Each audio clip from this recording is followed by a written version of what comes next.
Good evening, good afternoon, good morning from wherever you're joining us from.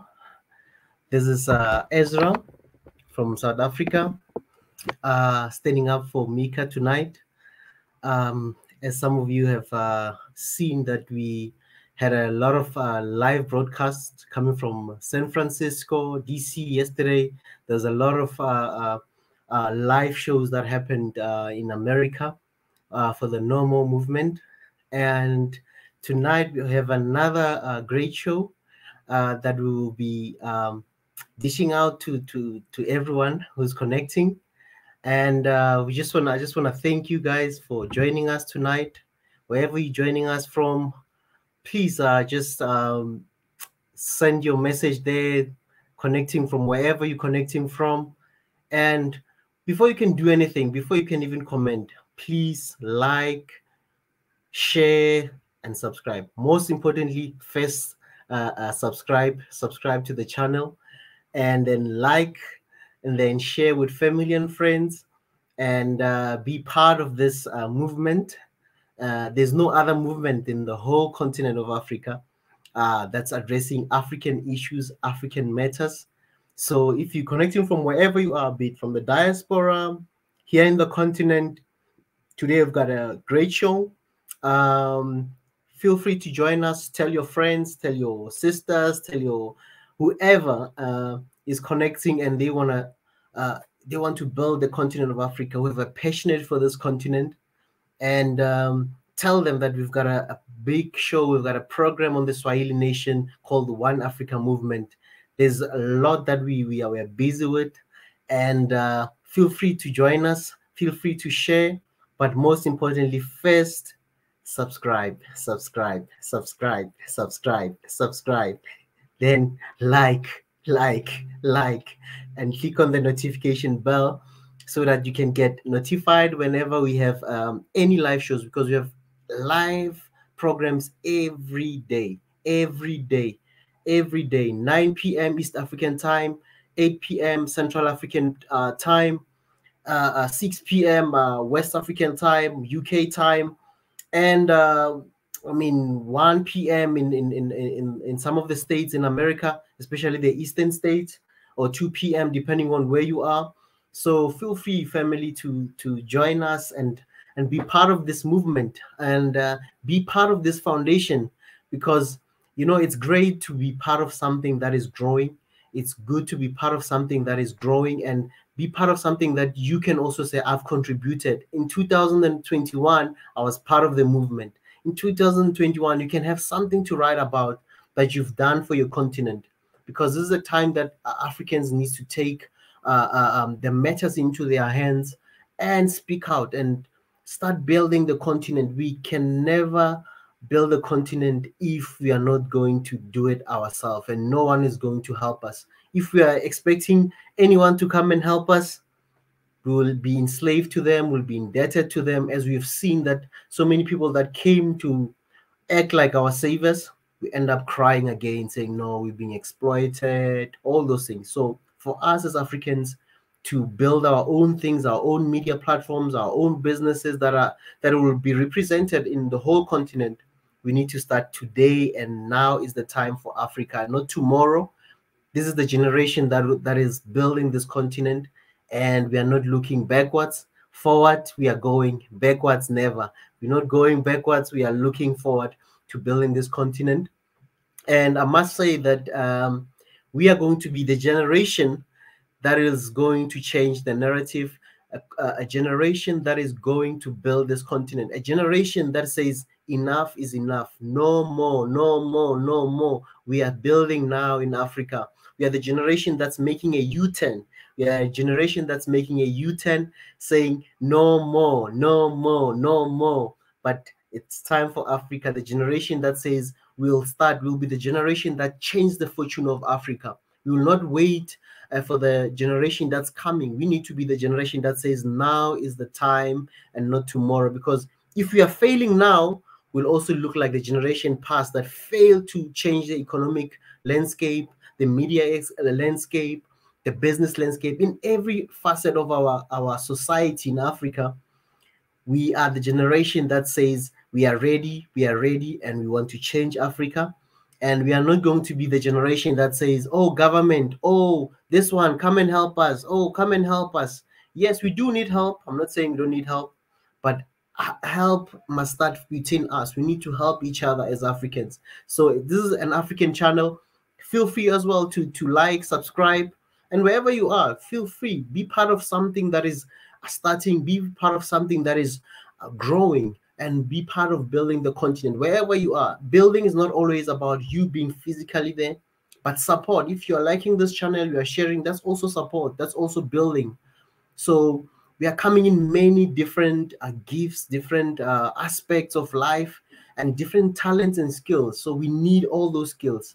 And this is the time for you to be part of this movement, and be part of this movement and join us.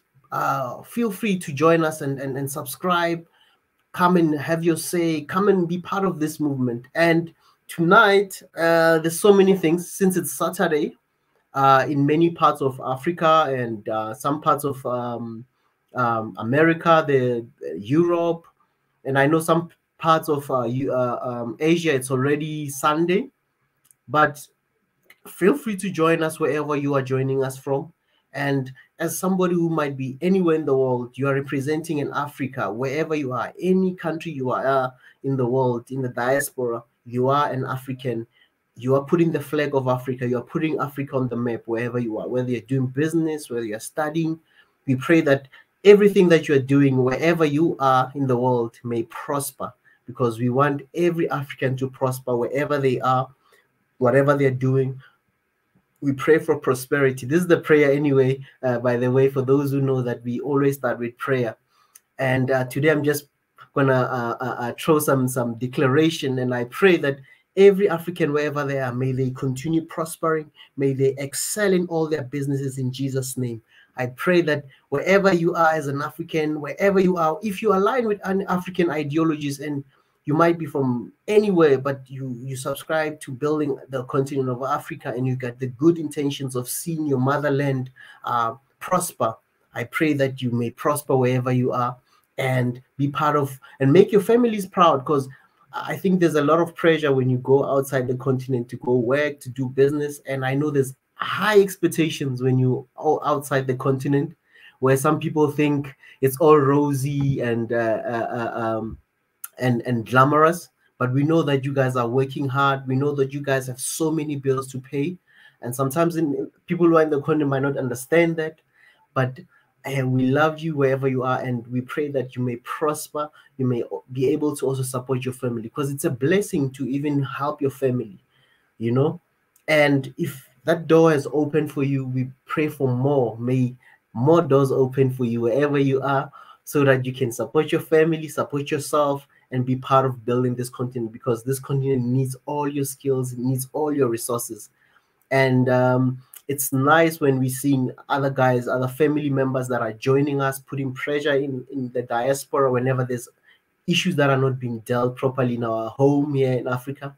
And I just want to thank each and everyone who came out yesterday in support of Ethiopia with the normal movement. And I want to thank my brother, Prof. Ezra. I want to thank Big E. I want to thank a lot of people that have been sweating, putting their resources, and with no pay, but with the love for the continent, for them to put their resources, their data, their time, dedicating time. They could be making paper. I know they are very busy. They've got businesses, they've got things that they do as well. But for them to sacrifice their time just to put the message out there, the awareness. And I just want to thank my brothers who are in the diaspora that have been putting a lot of pressure. And even the guys that have been supporting without them coming to the streams. There are many people who support the movements, and they're not part of the team, or they're not even anywhere where we are. I just want to thank you and keep putting the good work. And I pray that everything that you do, you'll enjoy the fruits of your labor. And also want to thank my brother, His Excellency Mika, for the good job, for his time. He has a lot on his plate.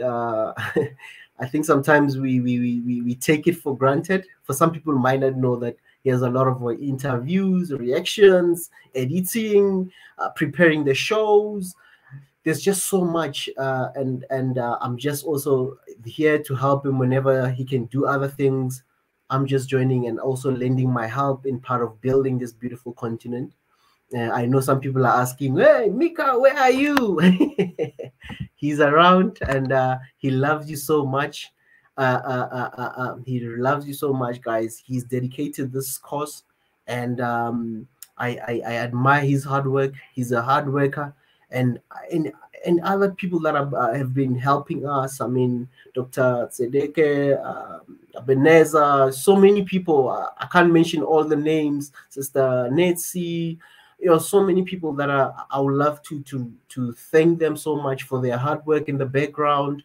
And you know what, everyone is working so hard, guys, and I just want to say I appreciate your hard work, and it's not in vain. Don't lose hope. Let's continue pressing forward and not looking backwards.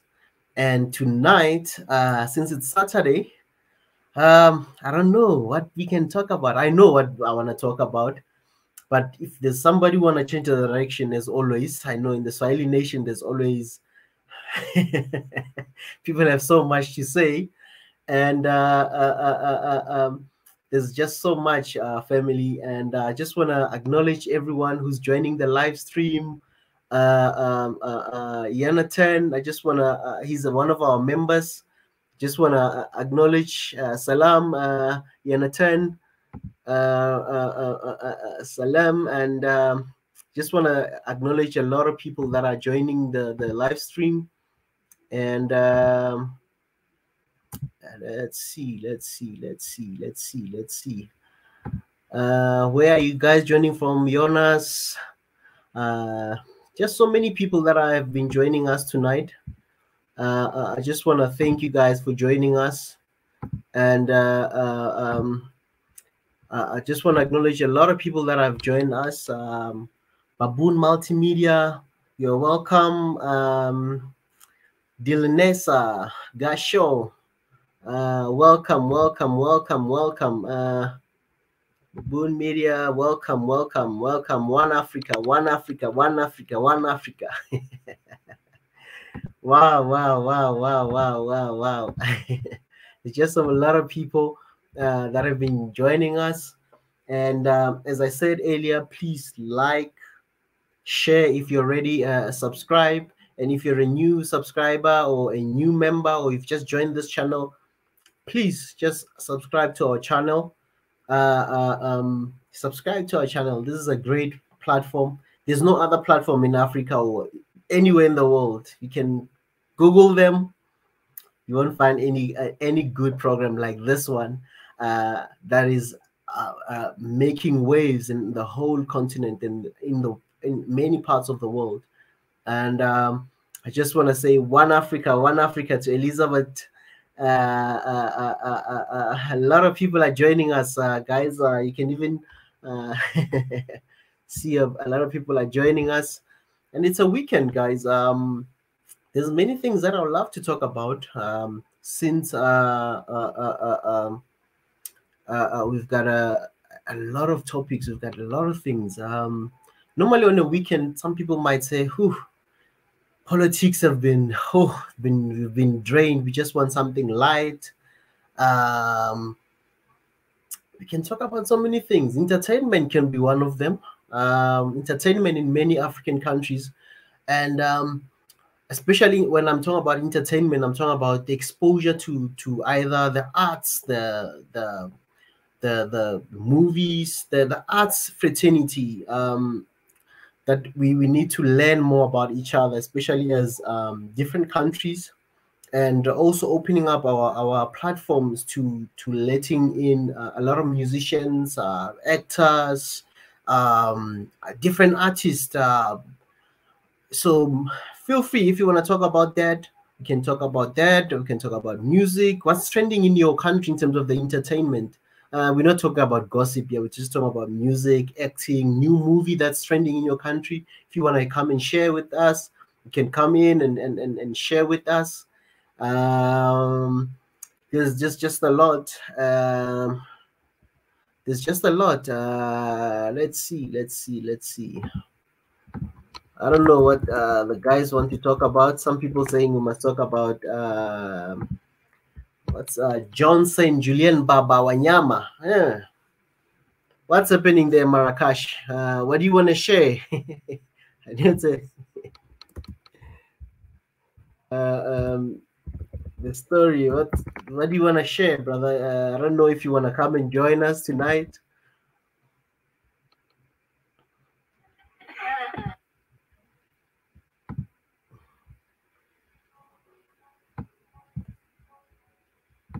We're live. Yes, family. I've just been doing a whole lot of things. What else? Drop down in the comments right there if there's something that you think we can talk about. Maybe majority will rule. If there's a topic that's getting a lot of people's attention, they want to talk about, we can also talk about that. So, but I was thinking entertainment, music, arts, any in the arts industry. I mean, painters, whoever. If you feel that you're an artist and you want to promote some of your products, or you want to come and join us, talk about the type of work that you want to talk about, feel free. I'm open for suggestion. It's Saturday today. I'm not gonna go for any hard topics, cracking our scalps and stuff. Just want us to be, let's have a light conversation for tonight. Let's just have a light conversation. And there's some people that promised us to talk about the crypto, bitcoins, crypto mining. There's just a lot of things that I know a lot of people promise to talk about those. And we'll see though how it goes. And but yeah, drop down something there if there's something that you like to talk about. So far I already have one. Somebody says we must talk about John, saying Julian Baba Wanyama. I think there's also a YouTube channel, but yeah, but feel free. But I just want us to talk about live things today. And let's just, sometimes we need to show that we are African people. We do have the light side. As much as we are fighters, we are warriors. And let's also talk about other things. Let's talk about the arts in our countries. What's trending in music, acting, movies, what you guys are watching, or even books. What books are you guys reading currently? Let's talk about anything. It's more light conversation tonight. If you are a comedian and you wanna just have 5 minutes of your jokes played here, you wanna come live and be part of the One Africa. You wanna just be our comedian and make Africans laugh. Feel free. And if you know any comedian, tell them that, hey, we've got a channel here in Swahili Nation on YouTube. Come, tell them that, hey, I've got this. We've got this topic. You wanna come and do your jokes? Feel free, anything. And if you're a comedian, or you're an artist, you've got a business, and you just wanna advertise your business quickly and say, hey, this is what I'm doing. Feel free to also join us. I'll be opening the lines very soon for those who want to join and who want to be part of this movement. And we are about promoting African people and African products. And guys, as I said, feel free to subscribe. I know a lot of people just joined in. Please, before you do anything, before you start asking who's this, where's Mika, where's, subscribe. You know, somebody will start saying, oh, this guy is forcing us to subscribe. Subscribe. That's how you also support African media platforms. That's the only way we can grow with people's support as well. And help us to reach 200K before this month end. Let's reach over 200K. Please feel free to join us. and subscribe to our channel, like, share with family, and tell family, word of mouth as well. Tell them that, hey, we've got this show, plays every day, even if they can't catch it every day, but we've got a live program every day, every night, 9 p.m. East African time. If you're in Ethiopia, 9 p.m. in Ethiopia, it's the time we start. If you are in Kenya, if you are in Somalia, if you are in South Sudan, you are in Tanzania, if you're in Mozambique, Mozambique falls more on the central, but if you're in Mozambique, you are in Zambia, Botswana, South Africa, Zimbabwe, Lesotho, Eswatini, join us. It's 8 p.m. in those countries in the Central African time. It includes most of the countries that are in the south, because I know some people don't understand what's Central African time, East African time, you know. So, so I'm just mentioning some of the countries as well that are sharing the same time zones. So feel free to join us and subscribe to our channel and join our membership as well. There's many programs there that you can join on our membership programs, and be part of the membership, and also join our Patreon as well. Become a Patreon member. Feel free, whatever you feel, and you're gonna get more exclusive content, obviously, on the Patreon. There'll be things that you might get notified earlier. So there's just so much in there. Feel free to become a Patreon member as well, and you won't regret this. You won't regret this. This is a show, the best show to be in the whole world, And somebody says, somebody might be saying, how you're promoting yourself. There's no one who will promote yourself if you don't start now. And if you don't have confidence to promote your content as Africans, the world will never take us serious. So we are promoting ourselves, obviously. One united Africa. Africa prevail, one Africa. Isau, Africa unite. Elizabeth Smith, thumbs up. So this is really great, seeing a lot of people joining us. Subscribe, guys, subscribe. Let's push this to 200K. And we are not just aiming for 200K. We are aiming for higher heights. We are going higher, and there's no stopping it. And we are aiming for millions and millions. We are not aiming for just a target, but we are trying to grow, and we want to reach as many Africans as possible.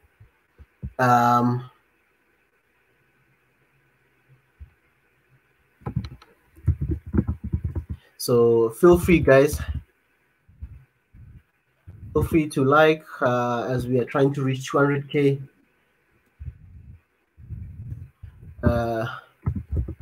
Feel free. Let me see here. Who said it's junta, hidden CIA? There's a lot of people that are throwing topics, and feel free, guys, to drop in on the comment section what you want to talk about. As I said, I just want something light today. I just want to, let's not go into any heavy things. Let's go for anything light. Let's go for light conversation. Let's talk about the arts. Let's talk about music. Let's talk about anything. Let's talk about relationships. Some people want to talk about relationships, but I think there might be some expert when it comes to relationships and whatnot. Maybe we might find psychologists who might help with that, marriage counseling and all those other things. But yeah, feel free to join us. Feel free to comment on the comment section. Tell us what you want to talk about. I know some people want to go into deep things, but let's see. Maybe majority will rule in terms of what people want to talk about. Let's see.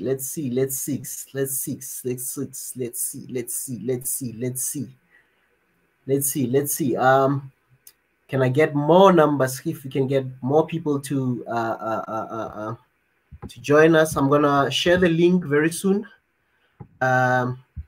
Then you can join and maybe just express your view. How was your day?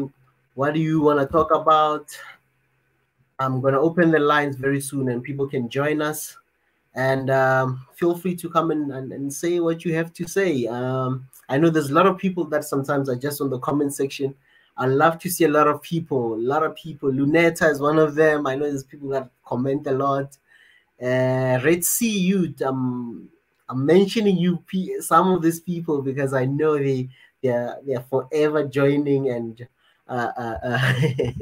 dropping gems on the comment section. But it will be really nice to see some of you guys face to face, yeah. And yeah. Come on, guys. Today I want to see Red Sea Youth. When I see Luneta, when I see a lot of people, there's so many people, but these two specifically, I've been inviting them, and they've been avoiding me somehow, or they're scared. But yeah, I'm gonna share the link so you can join us, and then let's talk, Africa. Let's talk.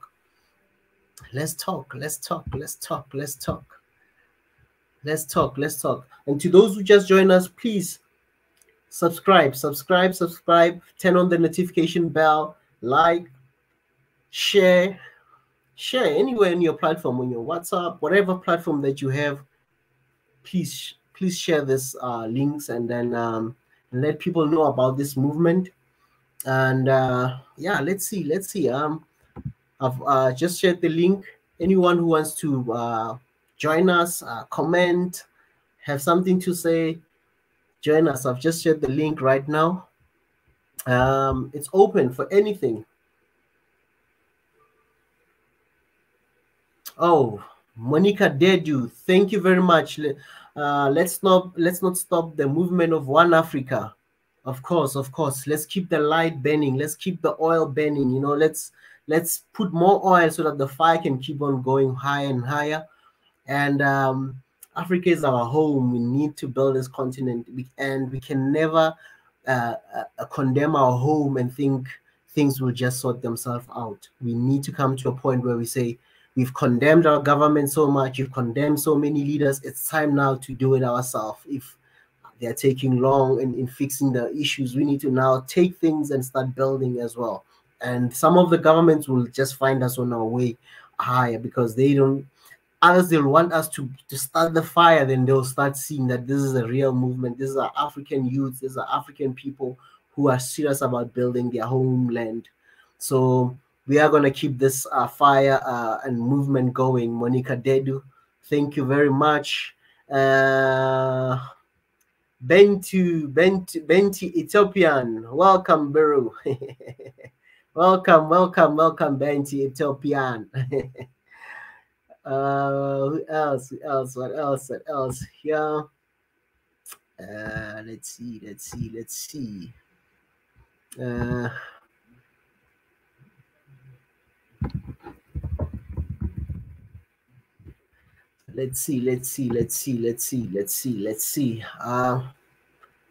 we teach principle of universe? I see a lot of people are still commenting. Feel free. Monica Dedu, you can join us. I've shared the link. I think it'll be nice if you can just come in and then share your thoughts about what you think we should teach about, the principle of universe and all those things.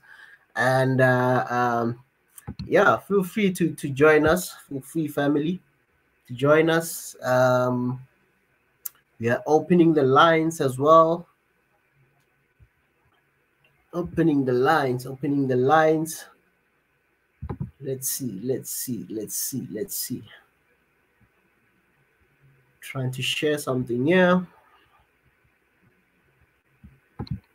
Let's see. Africa Unite. I see Ella Peter saying Africa Unite. Ella Peter, Africa is uniting. We are on the move. And I'm loving Monica Dedu. I love it when more Tanzanians are joining. And you know, I know a lot of people from Tanzania have been just sitting in the background. But hey, we see you. We need more of that.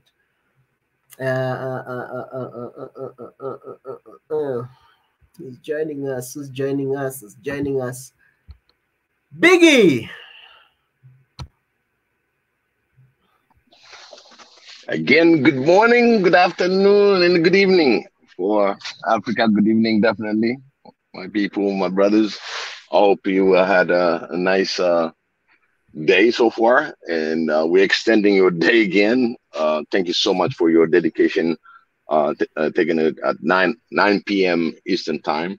I even adjusted my watch now that can tell me what time it is in Africa. So that that's something that I really appreciate. Yeah, there's a lot of topics that have been shoot out, so I'll be glad to get other people to get a chance to bring out the topics. One big kudos that I want to say that again for Mika covering two sessions yesterday, two rallies, one in San Francisco, one in Washington D.C.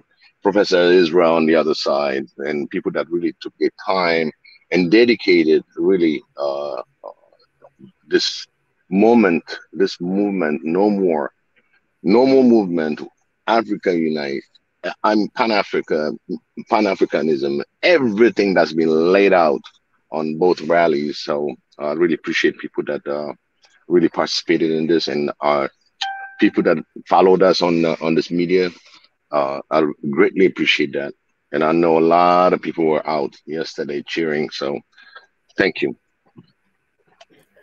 Thank you very much, Biggie. You've also been of great help, dedication, as I said earlier in my opening, that you've also been resourceful, help taking your resources, your time, and joining the movement, showing the whole world what's happening.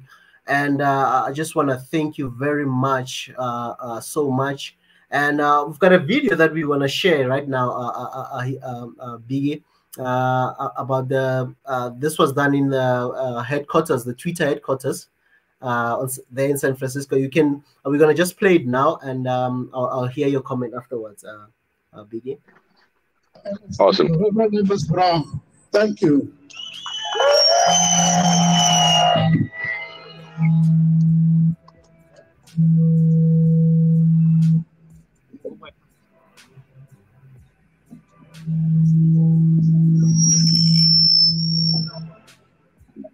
My friends, I am here today. Even though I was informed about an hour ago that the sons and daughters of Eritrea and Ethiopia would be standing in solidarity in the face of an evil that didn't just start today. I want to call to your attention that as an 80-year-old man, I still got some breath left in me. Stand for the freedom, for respect of sons and daughters of Africa. I hold in my hand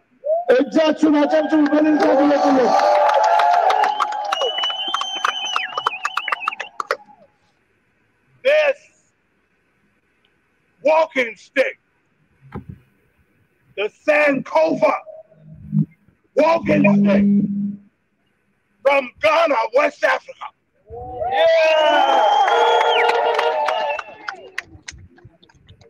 This stick has the handle of the Sankofa bird, a bird that looks backwards in order to go forward.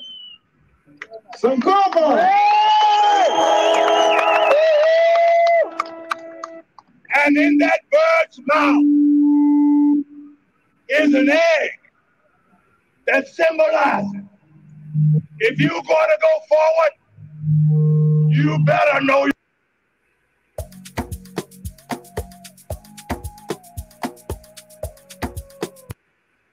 your history first.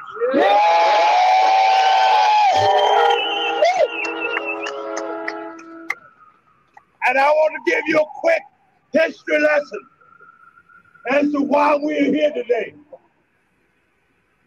Far back during the 4th century BC, before Jesus of Nazareth was born, there was a man named Aristotle. Aristotle, one of the fathers, so-called fathers of Western thought. What did that man say? He said that the Ethiopian and the Eritrean and all black Africans were inferior because of the color of our skin. But I come to tell you today, we are somebody. Yeah! And we bow to no man or woman. But we were all made in God's image. Yeah! Secondly, Aristotle said that we will never be capable of self-governance, and that we would always have to have a white man or a white woman over us. Yeah! No! But we know that was a lie. We know there's no truth in that. Yes. We are a free people. Yeah! And Ethiopia stretches forth his hand to God, making sure that we tell the world Ethiopia and Eritrea must be a self-governing country.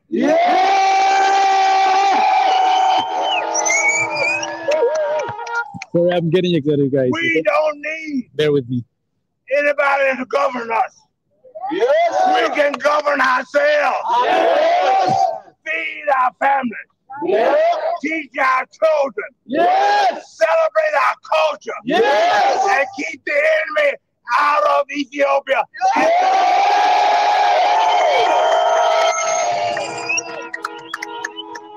So today, I want to thank Aganova for giving me the opportunity to stand here and to say to the world, we are together. We're going to pray together. We're going to pray together. We're going to sing together. We're going to shout together until the day comes when all of us will say, we are. Africa for Africans. Africa for Africa. We are. Supporting Eritrea. Supporting Eritrea. We are. Supporting Ethiopia. Nobody is going to divide us. Thank you, man. Thank you.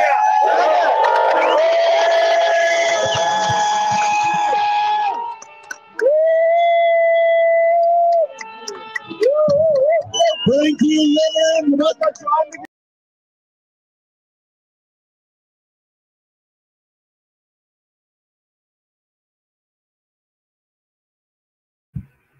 Wow, wow, wow, wow, wow. What a great speech. Biggie. This was my comment. It leaves you speechless. It doesn't matter how old you are to voice yourself. 80 years old, man, and still got the passion of African being a Pan-African. The movement that both Ethiopia and Eritrea to be self-governed, that goes for all African countries. I mean, this message was clear. He brought up about Aristotle, what he think about us. And can you imagine from that time on and beyond that time, eventually that was the movement to oppress us, to control us, to be on top of us. And now the game is over. The game is over. We are at the point, at the pivotal point, no more is becoming effective. So it doesn't matter how old you are. to voice yourself and to unite. The call is for us to unite. The call is for us to care for one another. The call is for us to love one another. The call is for us to say no more for all the lies that's been spreading like a cancer in Africa. For me, there's nothing more to it, just being conscious. We are spiritual beings, and we're all awakened. We're on another level right now. I don't know, my early calls, I said, you know, the minute that internet was available to Africa, we came in 500 years ahead. That gives us the understanding on certain mechanism, being informed and misinformed. They both go together. But it brought us back again another 250 years back by putting all these narratives that they want to put in on African land. So let's take back our 250 that was robbed again and take this leap of no more movement, and that will unite us on the current situation that we have on the eastern horn of Africa. That's the most important one, and that is the one that really has a slim chance to pass according to the Western medias. But guess what? We're all going to prevail. As long as we put our effort together, care for one another, help one another, and put this unequivocal love throughout Africa. Love every single soul that is in Africa, just like your own brother, your own sisters. And again, let's protect also our sisters. They are one mega movement for our sisters. They're fighting. Look at her mother that's putting her out there. Her mother that spoke about. They've been threatened. And guess what? There are other more sisters out there, like Gunnet. She's putting her voice out there. We have other beautiful, beautiful sisters that's putting the word out there no more. And I really, really am proud African to be part of this family of movement for no more. I'm very, very grateful. And sometimes the Lord works his magic in his own mysterious way. Bring him always in front of you because he dwells within you. And we have that power because we are Africans. We believe in our soul and spirit. Each individual contributes for his own nations. And now, going beyond that, looking at Africa, beautiful continent. This is what I take from him. It just moved me, and whatever the reflect back to you. This is how I feel about it. So no matter your age, you don't have just to fight physically, but you can fight also vocally and spiritually. So go forward, Africa. Let's not stop this movement. Let us all cherish this moment of independence and the moment of our free speech, our moment to be heard. We're going to walk it all the way through the world that we are strong Africans. They're giving us some numbers, but we are beyond that number. It's not just a number. It'll only take one soul that's going to lead us to the right direction, to our unity. That's what I felt today. Wow. Yeah, that was a speech. I mean, I think no one expected that. I mean, when you see an old person, you're probably thinking, what is this old man going to say now, you know? Until you now start understanding and hearing the wisdom from the elders when they speak. And that was really a wisdom right there, and show the unity and the love for Africa, for such an old man to as well. I mean, These people, I mean, he's old. He can just sit at his home and say, you know what, I'm not gonna be involved in politics. I'm not gonna say anything. I'm just enjoying my old age. But for them, because I understand that it's winter in the northern hemisphere, right? You are in winter time, Biggie, right? Correct. So imagine for an 8-year-old man coming to the street on a cold winter day. I mean, Africa, it's time to wake up. Even the young people, they need to join the movement. They need to join any good cause that is going to take Africa forward. This is what we are talking about. And it's not about age. Whatever age you are, whatever role you want to play in this continent, you need to play it, and you should not outsource it to anybody else. This is just a great example of how older people are also playing a role in joining the normal movement. And I mean, this is great. This is great. So you have no excuse to just be sitting there at home and saying, "There, what can I do?" Here's a movement. Join the normal movement as well in whatever part you want to play in your country, wherever you are. And this is great examples, wisdom that we are learning from our elders and stuff.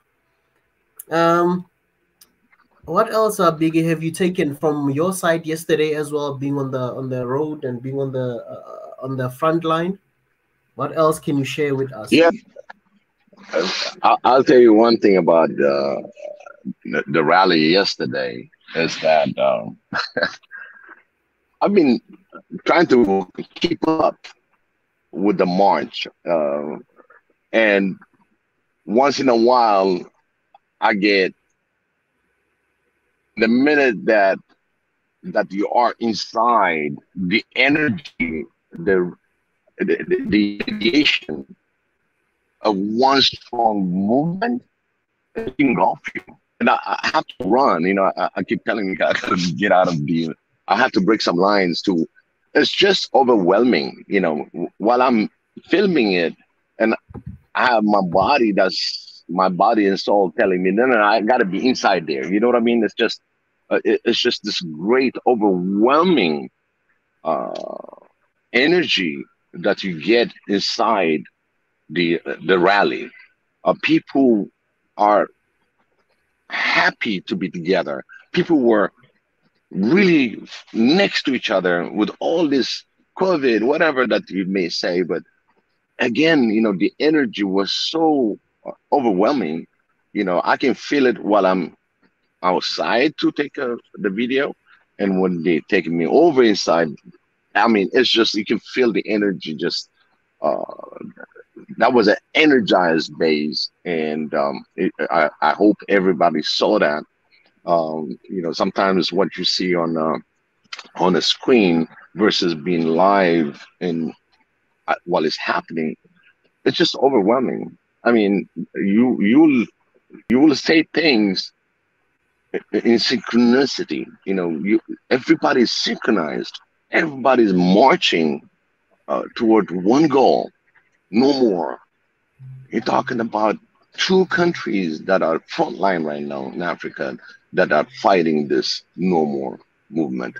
2 countries that have been independent, but at the same time, when it comes to a common enemy, put together, they put the effort together and trying to get one Africa, one country, the country itself, by respect of one another, territories, but at the same time, the love that was there, the energy that was there, it's just beyond words. You can see the video, people chanting, moving, and when you are live in it, it's just a total different experience. Because a couple times I tend to forget that I'm videotaping and try to really be in sync with the movement. It's just very overwhelming. I mean, it's just incredibly, people were really synchronized, one mission, no more.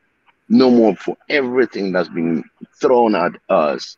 And we are the exact example under Ethiopia being independent for the last 3,000 years, and yet coming back to where they're trying to take over on a way of doing business in that Horn of Africa. And people revolting and showing their passion, their movement, their heart, they sweat, they're walking, they're screaming. I mean, it's just, that's the only way I can express you what I felt during the rally. And I mean, is anybody on, if on the next rally that we're gonna, this normal movement is gonna keep going, this Ethiopia is gonna prevail, Eritrea is gonna prevail. We're gonna be one strong countries that's coming after the rest that's been colonized mentally, and they freeze us. Watch out. I think that's what the feeling that I had on that rally. Wow. Great rally. Great rally.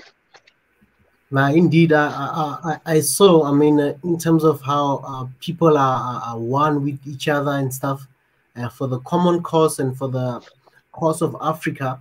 And I saw how so many people there, I mean, were united against, I mean, in terms of having this motive and this expression that no more is here to stay, and showing the people. I think so many people are taking this. Some might just think it's just a small movement, but I see how it's growing. And when they thought the fire stopped in DC, another fire came in the West Coast. That's right. Exactly.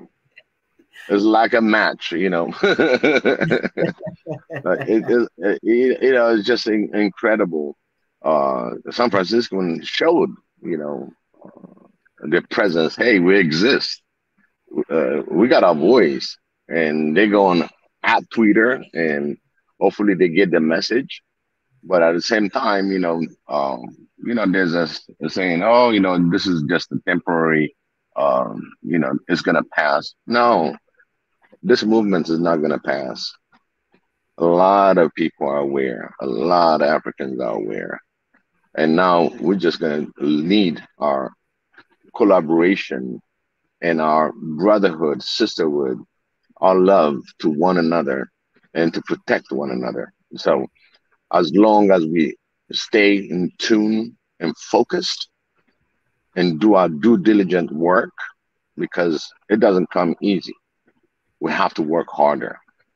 Something that I say today, tomorrow, it might be a golden opportunity for another African brother that's going to take that torch and make sure that it makes change within his own nation or within Africa thinking. So what we talk here is have a very important messages that we bring in. And there's always another one that's listening saying, hey, I can do that. I can help with this. It can be health plans. It can be agricultural infrastructure, a doctor that we need. People, there are a lot of people that are, in my experience, when I've been asked about what are you going to do about Africa, and I designed how we can get the education across Africa, the easy way out. But of course, there's opposition because they don't want us to be educated. They don't want us to go forward on our mind. They limit you. So this is in 2000. So I was chatting with one person that's not even African.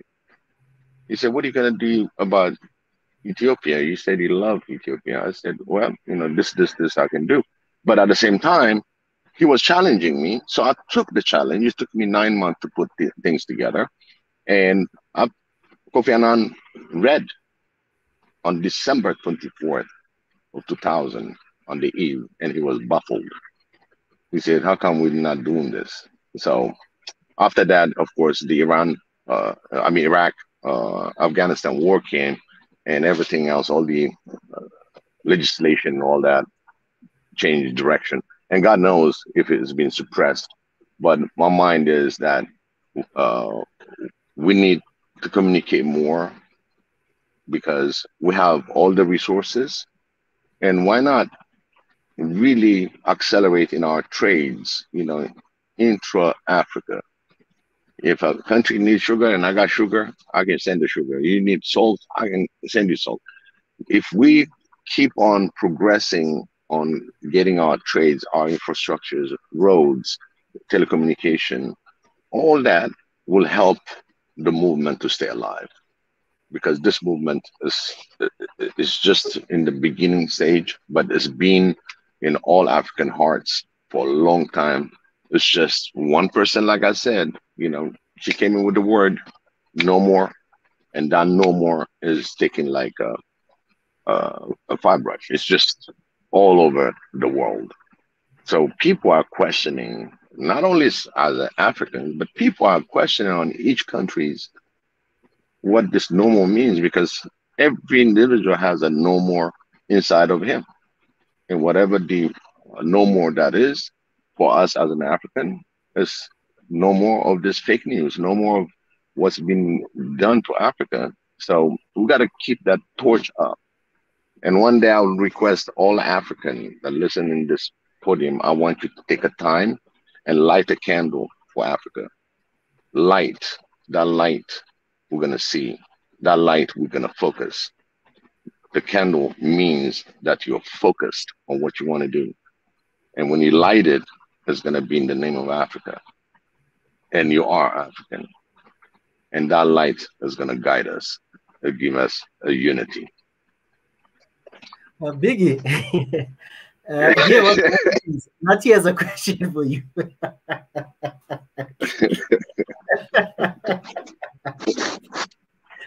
I'm reading this, I'm laughing. I wanted to laugh, but I keep on holding myself because you're talking. I hear you. Is the madam okay? Right. Madam.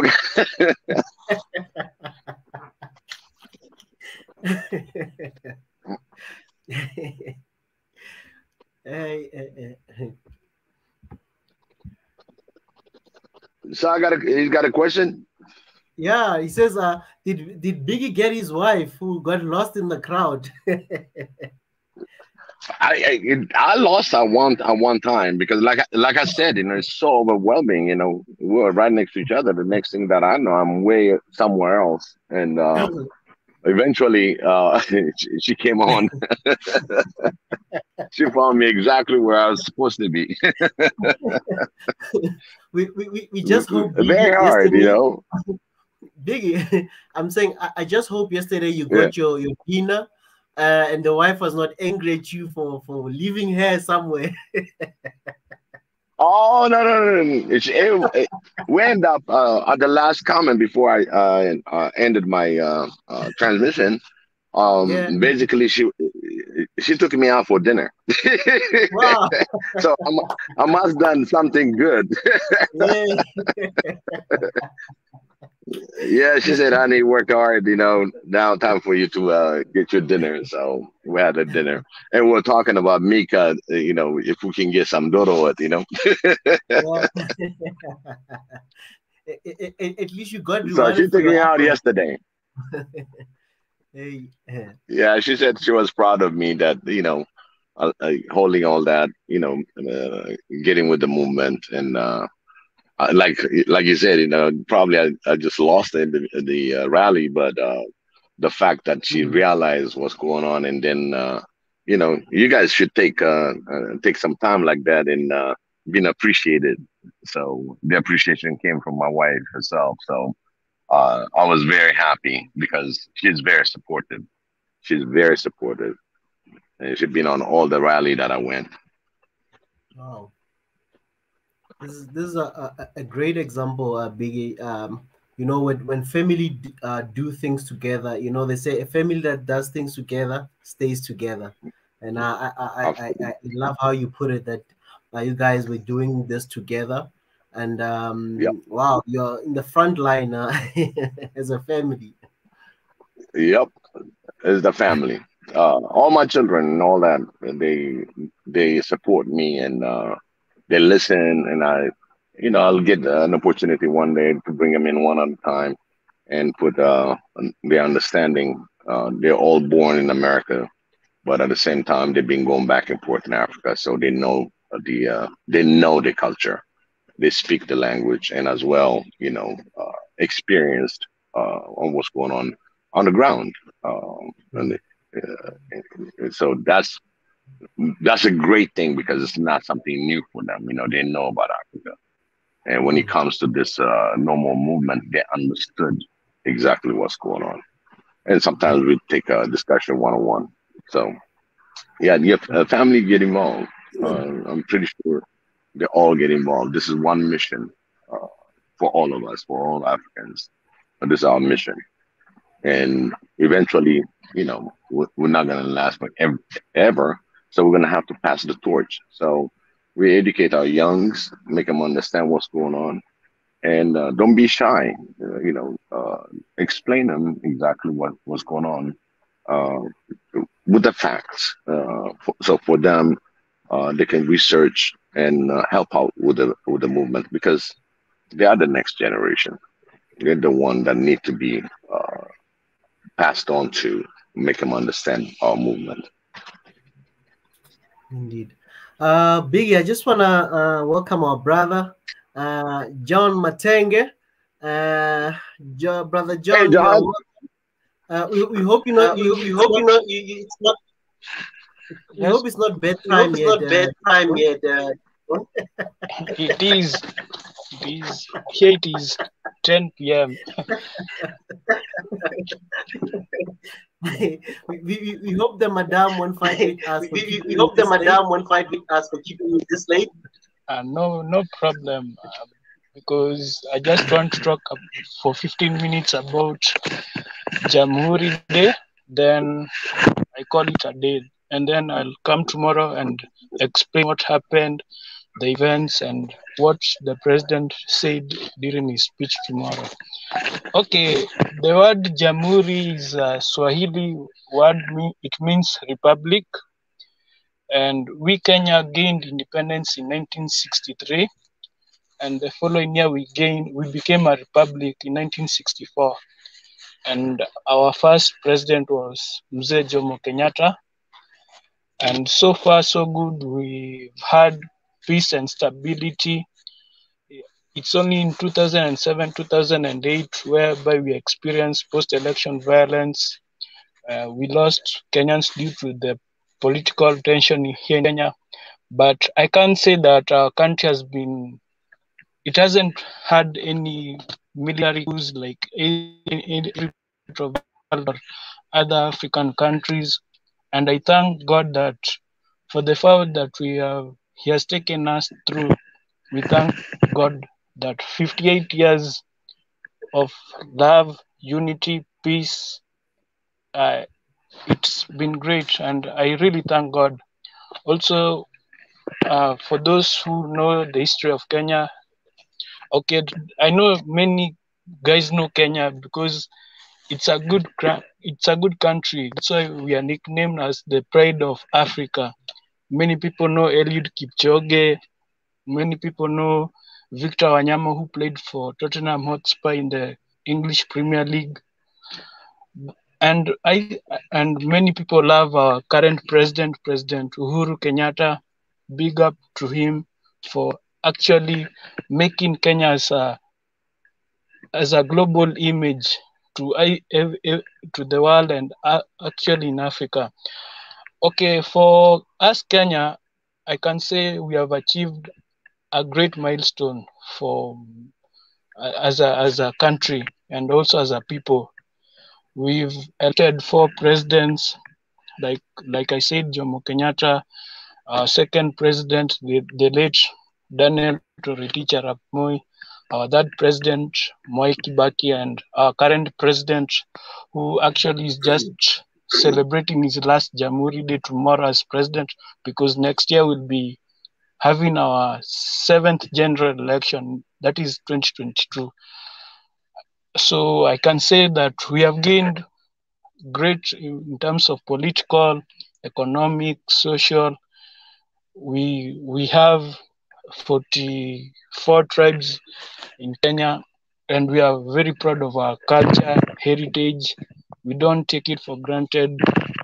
Yes, we have had challenges like corruption, tribalism, but we don't actually, as Kenyans, we don't fight. You don't see Kenyans going to the streets like, killing other people because if you have like a political party and you support, we don't actually go like to to go and fight other Kenyans. We always love peace, just like the late President Moi used to tell us that we should, in his Nyayo philosophy.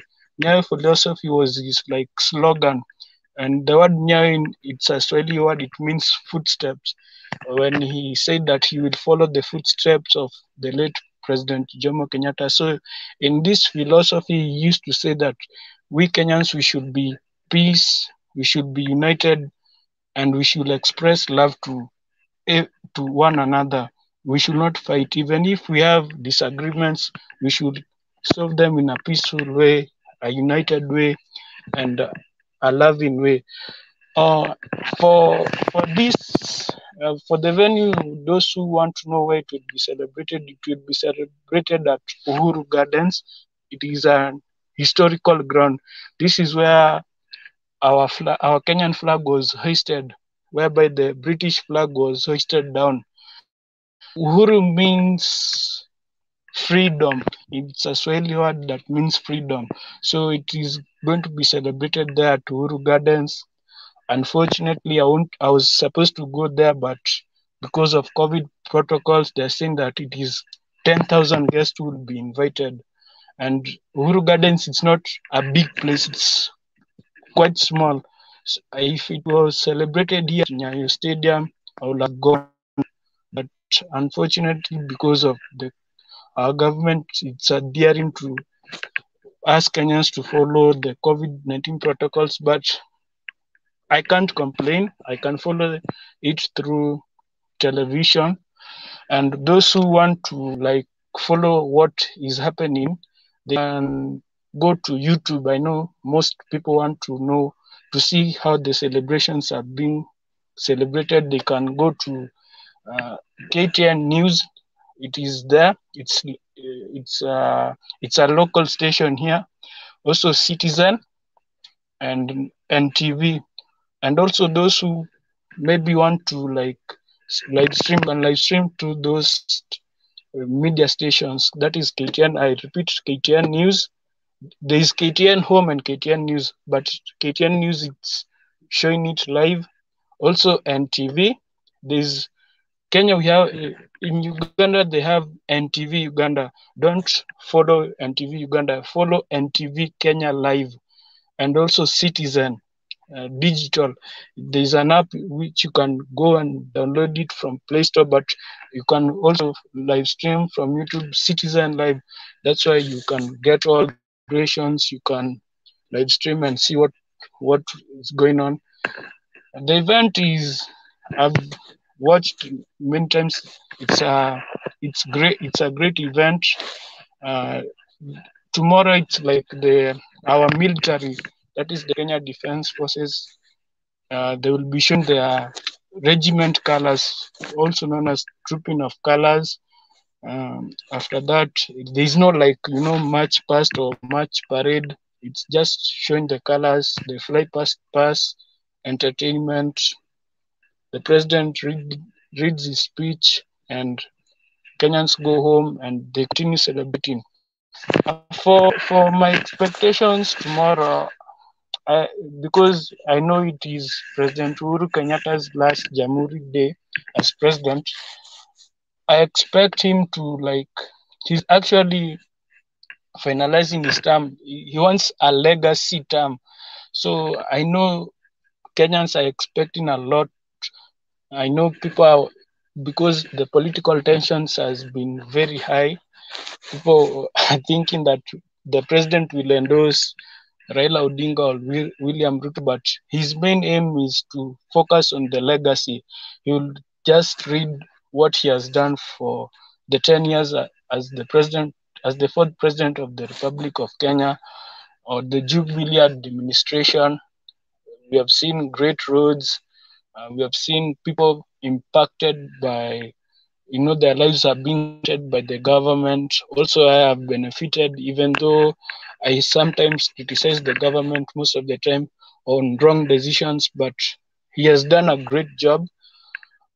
Unfortunately, corruption has really ravaged our country. and I wanted him to, like, take charge. Unfortunately, corruption has, like, ravaged our country. That's why you see many youths here in Kenya, they don't even want to vote for leaders, because even if you tell a Kenyan youth, vote this leader, he'll tell you, why am I voting? What is the need for me to go and cast my ballot? And I know very well this person, when I elect him or her, he will go and steal money. So corruption has really ravaged his regime, not that badly, but it has ravaged his administration. Also, in terms of political, he hasn't like he hasn't balanced in his second term. He has been focusing on political matters instead of focusing on his legacy project. You look at, like, he's under pressure to endorse somebody, like, to be the next president, because him will be finishing his term. So there is that pressure. He's being pressurized. Should he endorse? He's people are telling him, endorse Raila, endorse Ruto, endorse this person. So he has been, like, in terms of political, he hasn't done a great job, because it's us Kenyans that we will decide who will become our fifth president. Also, in terms of infrastructure, he has done a great job in great roads. I've seen, I've witnessed the roads that that the government has done. The NHIF card that we Kenyans we don't pay nowadays. You just go with that card, you get treatment free of charge. You don't need to pay. The NHIF covers everything. It covers your medical bills, but unfortunately, it's only in public hospitals. Private hospitals, I wanted him to even say that NHIF can be used in private hospitals. Also, another milestone that he has done is he has made sure that we Kenyans will continue with that unity of peace, love, and unity. He has actually done a great job. We've not had like skirmishes, or like we have never gone to civil war under his administration, and he has done a great job. Also, in terms of like him being the East African community chairman, he has actually done a great job in interpreting the East African community matters. He has actually taken Kenya to a great level. Like yesterday, he was concluding his 2-day state visit in Tanzania, whereby they talked about, together with our counterpart Samia, whereby they talked about tourism, how Kenya and Tanzania can cooperate in terms of trade, security, tourism, infrastructure, that is transport. There's a road which was supposed to be completed from Bagamoyo to Malindi.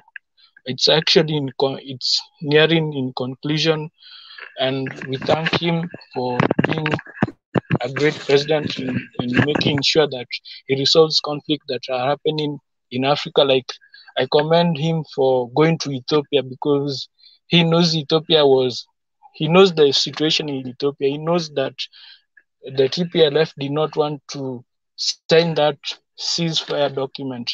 He went to Ethiopia to support his long-term brother, Dr. Abiy Ahmed, and I've always stated that if Ethiopia is under threat, Kenya is under threat, all Africa is under threat, because Ethiopia is the mother of Africa, because Ethiopia was never colonized, unlike here in Kenya, we were colonized by the British. But if Ethiopia is threatened, also us Kenyans will feel threatened. So he has done a great job, him being a pillar.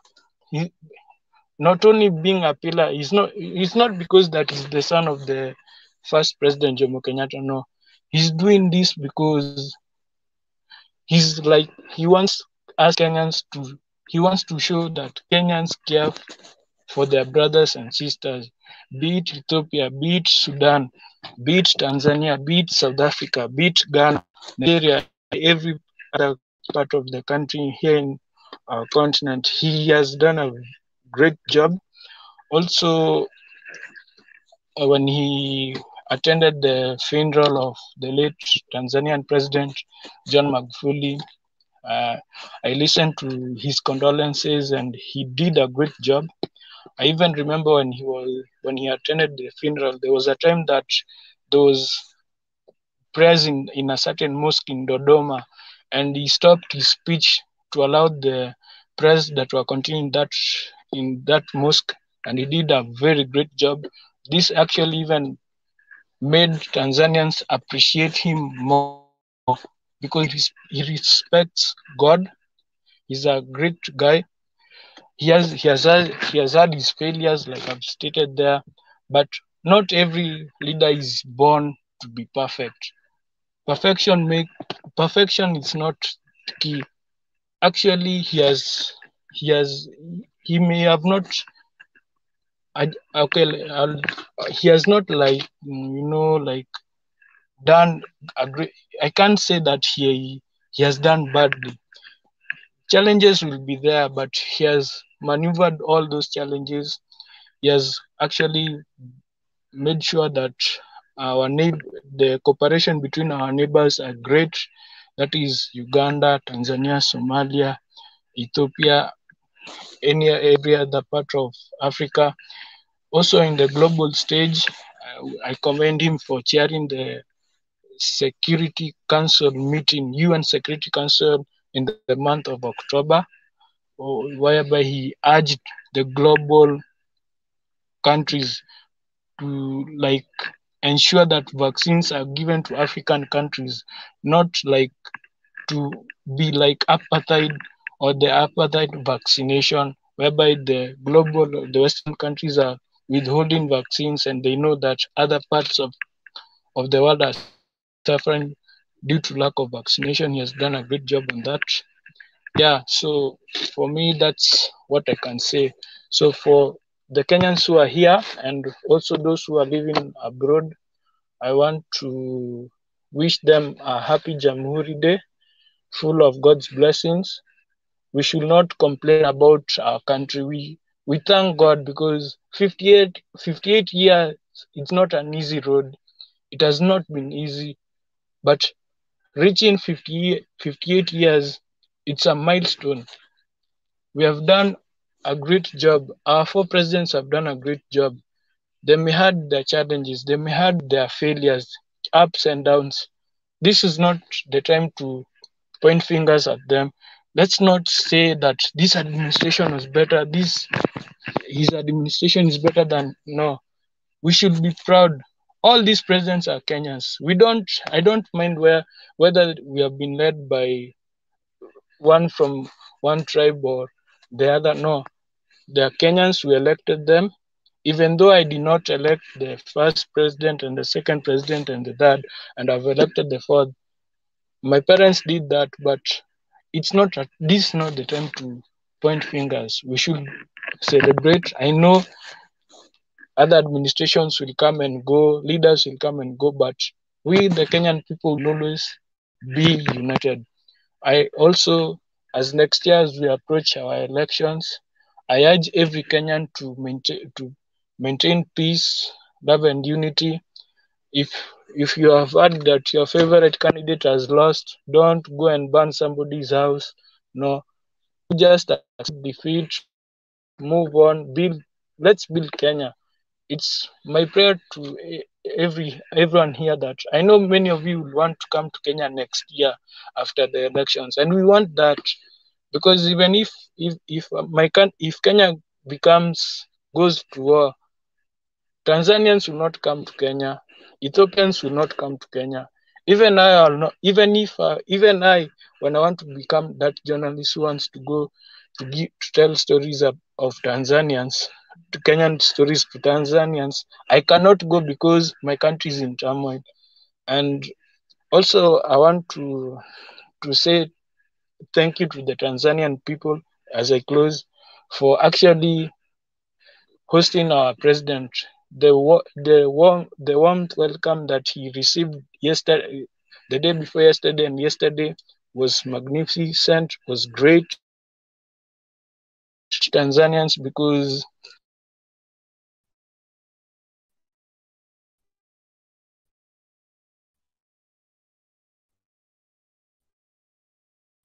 John, can you hear us? I think we lost John there for a moment. But to the people of Kenya, I just want to wish you a happy Jamhuri Day. I think this is your 57th Independence Day tomorrow. And family, let's stand with the people of Kenya, and let's continue supporting them, as well as also a regional country in the Eastern African region. And let's support the land of Kenya. We know that it's also one of those shining light in the continent. And as they will also be going to elections next year, as our brother John was still sharing with us. I just want to say happy Jamhuri Day to the people of Kenya, and just know that as the normal movement, as One Africa movement, Swahili Nation, and all other groups that are affiliated with us, we on the behalf of the team as well, we just want to say happy Jamhuri Day to the land of Kenya. As our brother John Matenya said, it's the pride of Africa, to the pride of Africa, to one of the safari capitals of the world. Happy Jamhuri Day, the land of Kenya. And Kenya will also be coming to Kenya at some point. It's also a beautiful country that's been doing a lot of things in the tech space as well. We've seen things like the Konza City. There's so many things that are happening in Kenya.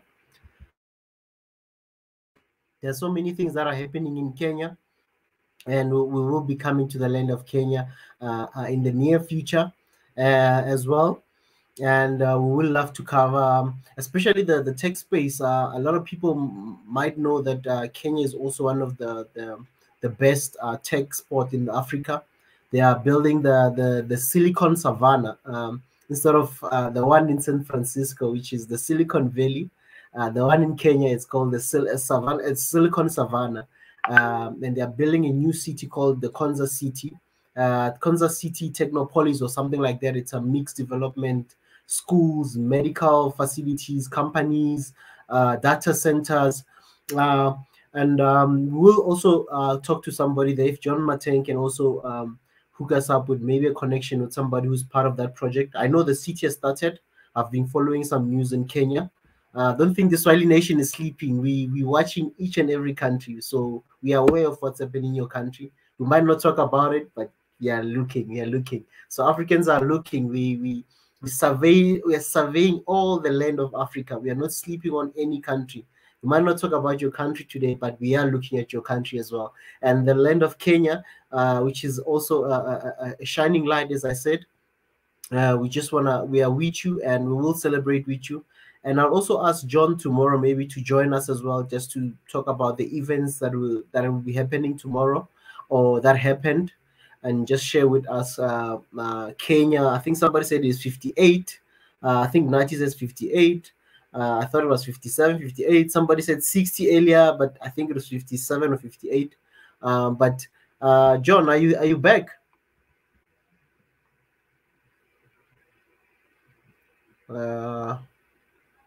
John, can hear you loud and clear.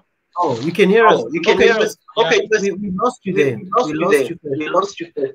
Okay, I was saying, because here there's technical issues, I was saying my special thanks to the Tanzanian people for hosting our president, by receiving him warmly and welcomed him. That was great, and we should keep that cooperation between our two countries. And also, I was saying a special thank you for the former Tanzanian President Jakaya Kikwete and the late Benjamin Mkapa for actually sacrificing their time to come and solve our issues during the 2007-2008 post-election violence. They actually made sure that Kenya was peaceful, and I can't say that we owe Tanzanians anything. What I can say, we owe them a lot of thanks to them. If it wasn't for Kikwete or Mkapa, we would still have fought, but these two great minds of Africa, these two great heroes, they took their time. They say Kenya is our neighbor. If neighbor suffers, even us Tanzanians will not be peaceful. And I thank them for doing that. And actually, it's 58 years of independence. That is Kenya, not 57. Others are saying 60. Actually, we're celebrating our 60 years of independence in 2023, God willing. Yeah, that because we have not reached at 6 years yet, but we are coming just close. It's only 3 years, 2 years there. Yeah, and I'll share about what events happened in tomorrow. Like I've said, I'll follow keenly on President Uhuru Kenyatta's speech, the events, and also those who wish to live stream. I'll repeat it again. You can live stream through KTN News Live tomorrow on YouTube. Also, Citizen TV Digital. You can either download their app or view Sasa, or just follow Citizen app, Citizen Live, I mean. Also NTV, like I've said, there is NTV Uganda. So don't use NTV Uganda, just NTV Kenya Live, and you'll see our celebrations. You're not charged anything. It's free of charge. If you want to see what's going on, what is happening there, you can feel free to do so. If you want to send your congratulatory messages to the people of Kenya, you can do that. We will feel appreciated, because we Kenyans, we love other African countries. Don't be lied to that Kenyans on Twitter, these are just Kenyans who are just dissatisfied by what is happening around Kenya. But we are peaceful. We don't cyberbully people. No, I don't like cyberbullying. It's not good. So you just feel free. And thank you very much for hosting me today. And I'll see you tomorrow, God willing. Thank you, John. Thank you, John. I just want to share this picture. I want to share this picture. This is the late Imperial Haile Selassie, and behind him is Uhuru Kenyatta. Somebody shared this picture to me. They sent me on my WhatsApp a while ago, showing the relationship that Ethiopia has as well with Kenya. Look, he was still very young, but today he's also a leader of the same nation, you know, in Kenya. So just one of the pictures that somebody shared with me about the relationship Kenya has with Ethiopia as well. And I also want to share another picture. I'm going to share another picture of the late Mkapa, the late president of Tanzania. I think John was just talking about them playing a big role in the peaceful transition they had in 2007, 2008 after the violent elections. And I'm just going to show you, I'm going to just share the picture of some of the leaders. Some people maybe forgot who are they talking about when saying Mkapa, who's this? Or President Kikwete. These are the former presidents of Tanzania. I'm just going to share some pictures for those who don't know. Others, it will just refresh their mind to say, oh, they remember this face. This is the late President Mkapa of Tanzania. Just for those who might be asking, what is John talking about? Who's President Mkapa? Who's President Kikwete? Those are former presidents of Tanzania that helped in the transition when they were having some violent protest and after the election in 2007 in Kenya. This is the late president of Tanzania. And I'm just going to share one picture of the former president Kikwete as well, for those who might need us to refresh their memory, because I know some people might say, who's that? These are the people that John is talking about, that they helped in their when they were having issues in 2007, 2008. These are the people, these are the leaders, the former leaders in Tanzania. And Tanzania, as you can see, they've also had democracy. It's been there. They've been changing leadership, smooth transitions, and in showing a great light for the continent that elections can go smooth and leaders can move out of power without having to cause violence as well. But these are the great leaders that played a role as well in Kenya for the peaceful transition in Kenya. Mzee Mkapa, I just showed you now, and I'm also showing you the former president Kikwete. And yeah, those are just people, just small history, background history. For those who might not know what our brother John was saying there. And John, can you hear me, John? Yes, I can hear you loud and clear. Yeah, for just something that you wish for your nation. I know you already said some of your wishes for your country going forward. What is your wish besides the one that you don't want violence and people should accept whoever becomes the new president? What else do you wish for your country, the country of Kenya? Or something that we need to know about the country of Kenya as Africans, because maybe there's something you can just tell us that we need to be aware of, that Kenyans are these people, or Kenya we are beautiful, so that at least we can enlighten other people who might not know Kenya beyond the safaris, the tourism, the Malindis, the Mombasas, all those nice, beautiful places. What else maybe you want to share as well? And then I'll ask Big if he has a question for you as well before we let you go. Okay, for I can say about Kenya. It's in 1952 when the state of emergency was declared on 20th of October. There is a celebration that we celebrate is called Mashujaa Day or Heroes Day, and one of the greatest movements in Africa, Mau Mau, was a great movement. Actually, this movement actually became like the liberalization of not only Kenya, it gave birth to other liberation movements in Africa, like Frelimo in Mozambique. We saw the Umkhonto Wesinzwe of ANC in South Africa. And actually, Mau Mau really gave a headache to the British. The British tried everything. Even the British were wondering, are these Mau Mau multiplying? Are they like, have they ever gone to war? But it is one of the greatest movements. The British tried, they used artillery, they used guns, but the Mau Mau never gave up. They were saying that they were fighting for their land. They said that we are not going to accept the British dominion in Kenya anymore because we are tired. And that's one of the greatest. Actually, I'll share it some other time about Mamosa. Actually, one of the greatest liberalization movements in not only in Kenya but in Africa. That's why you hear. That's why you see the Mau Mau veterans. They are going to Britain to actually sue them for killing their people.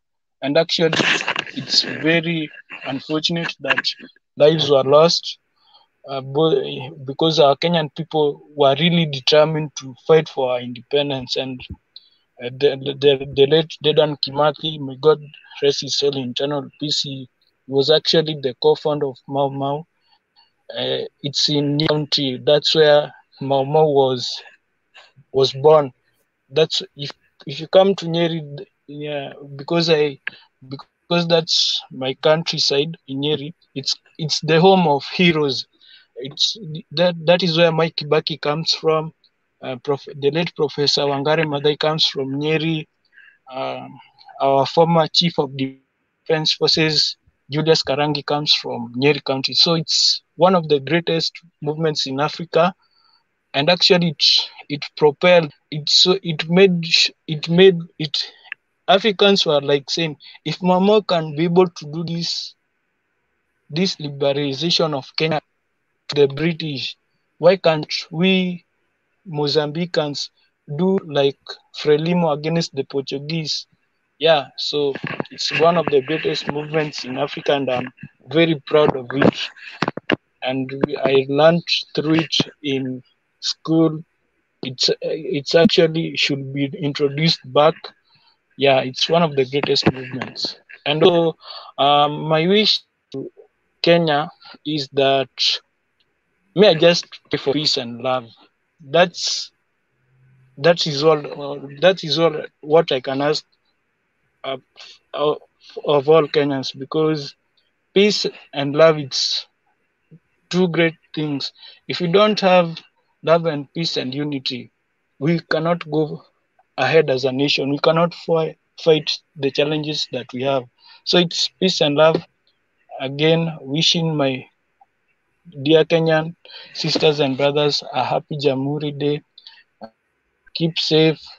Don't like do the wrong thing at the wrong time. Just cooperate with the authorities and all will be well. Wow. Thank you very much. Thank you very much, Brother John. You're welcome. I'm just gonna ask Biggie. Are you still with us, Biggie? Yes, I was listening. I don't know if you've happy Jamhuri Day. I don't know if you've got a question for the people of Kenya, or anything you want to say for the people of Kenya as they are celebrating their independence tomorrow.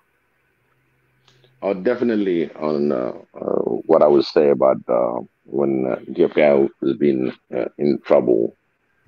Always Kenyan came and showed their solidarity, including when we had refugee issue. They sheltered us, they fed us, and we're very grateful to all Kenyan brothers and sisters, and for everything that you see, or coming in, making sure that it stands with Ethiopia. Is nothing new. They knew what's best, and they knew how he can support Ethiopia, and he didn't let down Ethiopia in any which way, and showed his solidarity with Dr. Abiy and the whole Ethiopian people. So we are very grateful again, and again, congratulations. This is something that we celebrating, and this is something that he brought up. My question for you is, I think Israel put it, but in a way, how do you see the future Kenyan and the Horn of Africa? Okay, Brother John, do you want to answer the question? I don't know if you heard what Biggie said. Yeah, thank you very much, Biggie. Yeah, the future of Kenya and the Horn of Africa, I see a great future, especially for Kenya and the Horn of Africa, because Kenya, when the issue of Ethiopia escalated, the Tigray crisis that happened, I think our president knew what to do. This is not like any other president that can come and say, I'll support my brother. No, he said, I'm supporting my brother because of our founding fathers. His father, Jomo Kenyatta, was the great friend to Haile Selassie. And he said that I am ready to sacrifice. Even if it is taking our troops to Ethiopia to help them, I am ready to do that. And I commend our president for doing that. He went to Ethiopia and he talked to Abiy Ahmed and the president. They had a great discussion. The Horn of Africa, for me, has their challenges, but I'm seeing right now the Horn of people in Sudan, Ethiopia, Eritrea, Djibouti, South Sudan, they have said, no, we are not going to be intimidated anymore by the West. Kenya has stand its ground, and we stood our ground. Even if Blinken came to Kenya and told us that we should go to Ethiopia to tell them that they should cooperate with the TPLF, and we said no. We made our ground. We made our voice. Actually, the future is bright for the Horn of Africa. I'm not going to hear any more wars. I know the Horn of Africa was there. we Kenya, we played a huge role in making sure that Horn of Africa became stable. It became stable. Like Biggie has said that we hosted the refugees in Ethiopia after the war in 1991. It's very unfortunate, but we have played that role and will continue to play that role. We are going to that here in Kenya, we are going to stand with our brothers in Ethiopia, Sudan, South Sudan. We're not going to allow Western intimidation anymore. Even here in Kenya, no, if every Kenyan here hates the Western countries, if you tell them that, like here in Kenya, we say that sisi hatupendangi wazungu, sisi tunakuanga chuki na wao. No, we love we love what they do, but we hate their evil practices.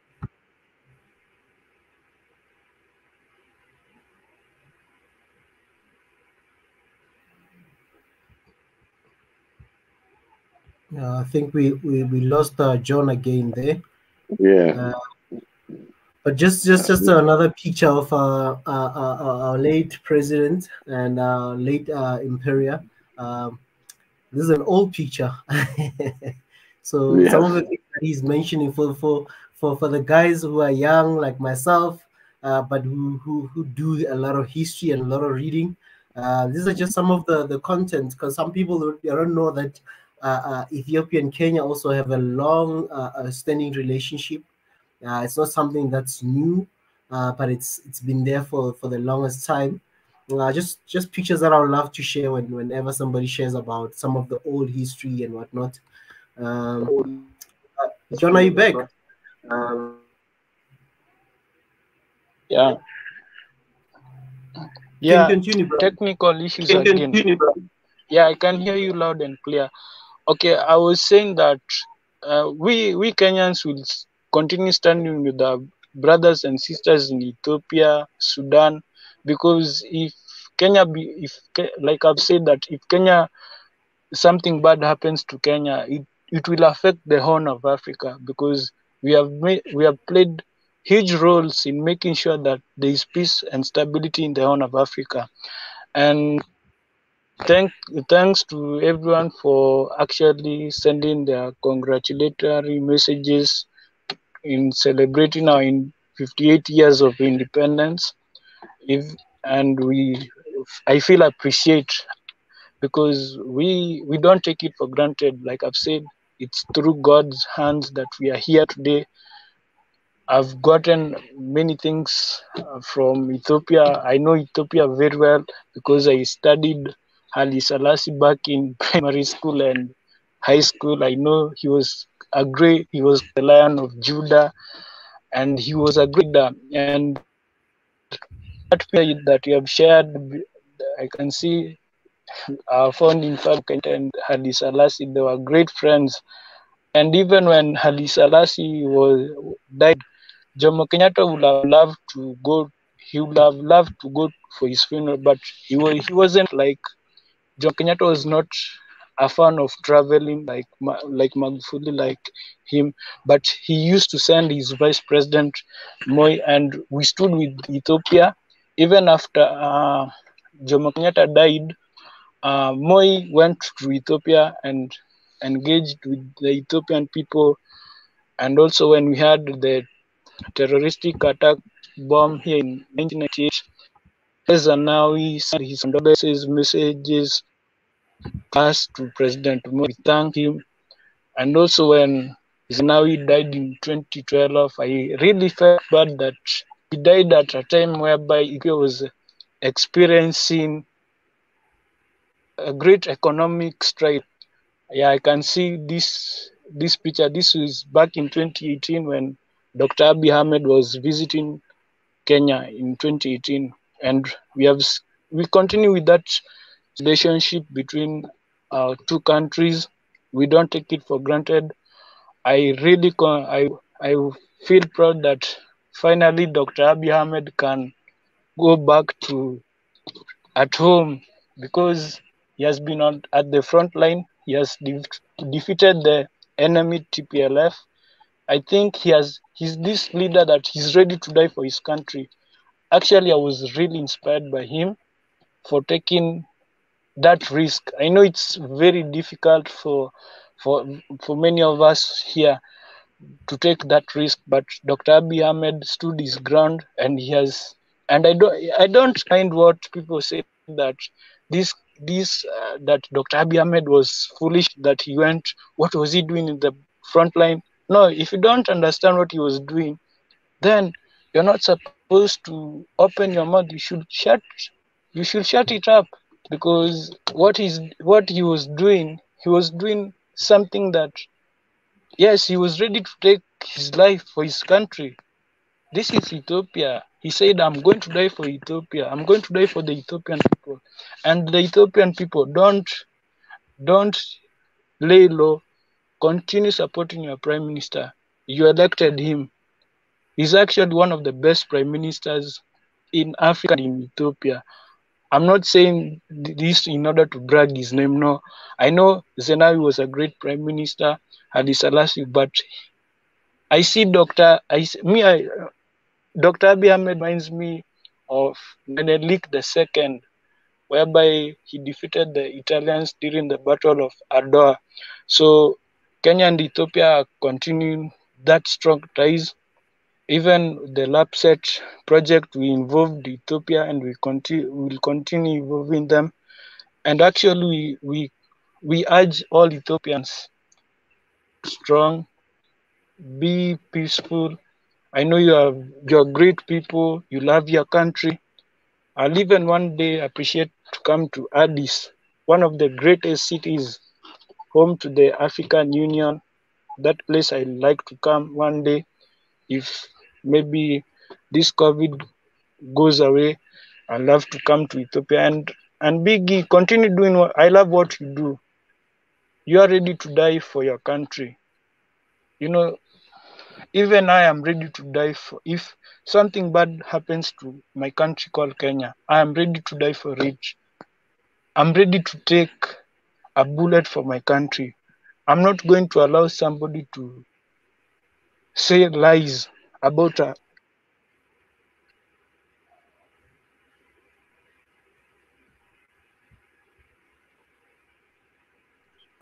John. Wow, that's the spirit, man. That's the spirit. That's the spirit. I mean, he'd take a bullet for his country. Rise up, Africa. Rise up. Yeah, I'm ready to take a bullet. I'm not going to allow somebody to tarnish our bad name called Kenya. Kenya is a great country. That's why we are the pride of Africa. I always say, I'm ready to die for my country. Even I wanted to join the military. Unfortunately, it couldn't happen because of many circumstances. Even if I'll become a journalist, I am ready to die for my country. I'm not going to allow some fellow from the West or Europe to talk ill about our country, saying that we are corrupt, we like stealing. We don't steal. Those people who love stealing, they're in Europe, they're not in Africa. That we violate human rights. No. If you don't know what the rights of Kenyans, stay in your country. They will say that they will sanction us. We don't care. I'm ready to die for country. I am proud to become a Kenyan. And I'll always be proud. It doesn't matter what happens. Come rain, come sunshine, die for country. And to all the Ethiopians, do that. Continue doing what do. Your country is one of the greatest countries in Africa and in the world. I normally say that if Ethiopia had burned down, I really don't know if I would really cried if to see Ethiopia would have been taken down by the so-called Western media in their propaganda against Ethiopia. And we Kenyans, we are going to stand with you. We don't care what people say about us. We may put all our differences aside, but this issue is concerning Africa, and Africa should continue. Africa is now waking up. If Mugabe was here, if Nyerere was here, if Magufuli was here, if Jomo Kenyatta was here, if Samora Machel was here, Kwame Nkrumah, Haile Selassie, Olympia of Togo, every founding father of those nations, if they were here today and they could have seen that Africans have decided not to neo-colonialism, they would have said, you have done us proud. Even though there is no Pan-Africanism anymore, but that African Union spirit that you have done a great job. You have done a great job. If Nyerere was back in Tanzania, he would have said, Tanzanians, you have done a great job in standing with your brothers in Ethiopia. If Jomo Kenyatta was here, he would have said, I love you, my sons and daughters, that you have stood with Ethiopia. And every other founding father. I think we Africans, we have decided no. We have said no, and we'll continue to say no. And that's what I have. Have a lovely night, everyone. I'll share about what has been happening, what will happen tomorrow, and yeah, see you soon. Thank you so much, John. I mean, it's one thing I'll highlight in here. You mentioned about the forefathers and how they want to see Africa, and the way they struggle through the fights and through the establishment of the OAU, and still a lot of problem even to establish it. There was a lot of controversy that came in, and including when Ethiopia was invaded by Italians, and being one of what you call before the United Nations, none of these nations that joined should not have a war between them. But because I see it clearly, at that time they looked at Haile Selassie, that's another black dude. You know what I mean? His name is Imperial Haile Selassie because he was really a ruling party that really wanted to move his country forward, not only Ethiopia, but for the whole Africa. So when you said I'll take a bullet, that's the next level. I think all Africans, we're supposed to have that mind, how to protect each other, how to defend ourselves. And really that's another example on how all Africans should feel about their continent. This is something that, like the Kenyan president said, he's going to send troops if he needs to help out to get terrorism out of Africa. You know, basically, you cannot win the heart by terrorizing people. You win hearts by loving the people. You stand for the people, whether it's Christian, Muslim, different sect of religion, because religion really is personal. The first thing that you have to look at the person is he's a human being that wants to coexist, that wants to live. You know, you've seen bullies coming in and depressing the little ones. You know, all that. You know, we have to understand. It's our human characters, but it doesn't mean that we're going to live by it and accept it. This is where we defeat it. This is where we say no more. And the fact that you said the word, taking a bullet, so Dr. Abiy being out front, and there were a lot of attempts that's been tried on him, even millions of dollars being put out there to let us know where he's at. You know, so much of hatred. But again, he went out there, take a bullet for his country, for his country fellows, to free Ethiopia from terrorism. And when you look at about sanction, Eritrea was being sanctioned ever since really literally a few years after independence, about 22, 25 years. Eritrea has been sanctioned left and right, left and right, left and right. But again, Eritrea prevails. You know, they still exist. They didn't destroy. They will say, oh, you know, you don't have this technology, this, that. No, The first thing is the right to live. Eritrea has the right to exist. Eritrea has the right to live, and its people has the right to live. And they proved it. You know, whatever the sanction you so-called sanction it, but at the same time, we Africans, we're resilient.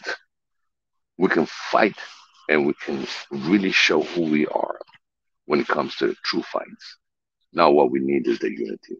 And John, really, you went down through the history of Kenya and the relation with the rest of Africa, and your admiration of your forefathers and all that. And I cannot be any prouder to be your brother. I'm very proud. I'm proud of you. And I hope this message goes through all our brothers and sisters out there that's listening to us. And these are very important movements. We cannot achieve one Africa without this communication. And every single African country independence will be celebrated on this platform. And everybody has to explain us about their country. This is how we learn one another. This is how we share our common goals. And I think that this is a great thing that this platform is here to really put a calendar for all African citizens, to put it as a little calendar to remind you, even if you're at work, but you have a calendar that tells you, oh, today is Tanzania independence, tomorrow is Kenya, the next is going to be Cameroon, Togo. If we put those calendars, then we all start getting in sync, celebrating our African heritage, our African citizenship, and respect to one another by remembering, oh, today is Kenyan celebratory. So this celebration of independence, is a lot of blood is being spilled. They really, really fought for this independence. So congratulations again. Thank you, John. Proud of you.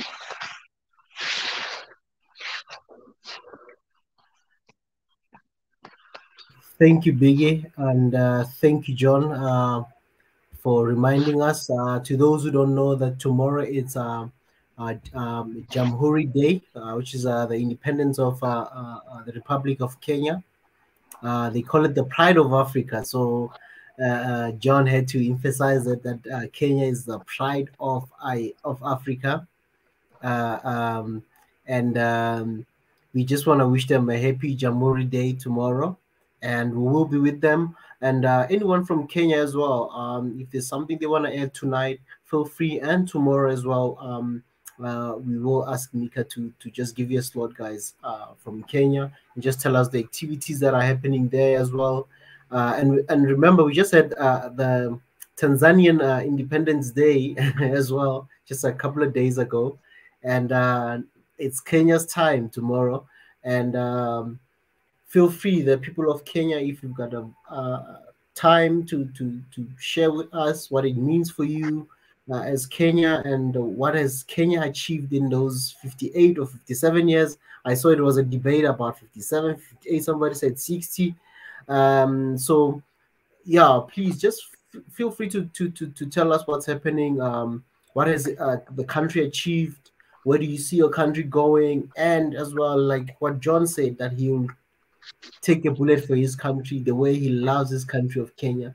And we really want people that are patriotic to their country, patriotic to the cause of building their nation. That's what we are about. We are about building the continent. Hence, there's movements like No More, which is putting Africans together to say no more to exploitations, no more to bullying, no more to just a reckless statement about our countries, because we are here and we also want to put our voices out there in the world, that we no more we're not going to allow people to always speak on our behalf while we here and we know the truth. So this is part of why African people and the people of Ethiopia as well, they've been taking the stand to say no more to these exploitations, no more movements that are always speaking for Africans and fake news and all those other things. So Africans are here to speak for themselves. They've got mouths, they've got brains, they know what they want, and they will love to speak their own truth to the whole world, to know that this is how Africans feel, and this is how Africa wants to build itself and portray itself to everyone. So happy independence to the country of Kenya. I see TTKC saying happy Independence Day, Kenya. And I just wanted to say somebody that I've been inviting for so long, even earlier I invited Red Sea Youth. I don't buy your statement that you wish you can and all that stuff. I think you need to relax on the keyboard. We want to hear your voice now. I think I've been hearing your keyboard. So hey, I got a message for Red Sea. Red Sea has been out there and every day. But I'll tell you one thing, every day, and we're really proud, for you to really add it. Don't worry about the speech or anything else. If you really want to get from point A to point B, okay, and you're using a car, there's the first thing that you're gonna do. You're gonna have to start the engine. So start your engine, and when you put yourself on the first gear, either you're gonna go forward or you're gonna go backward. But this platform, whether you go forward, backward, revision, or going forward to the future, hey, we're gonna help you express yourself.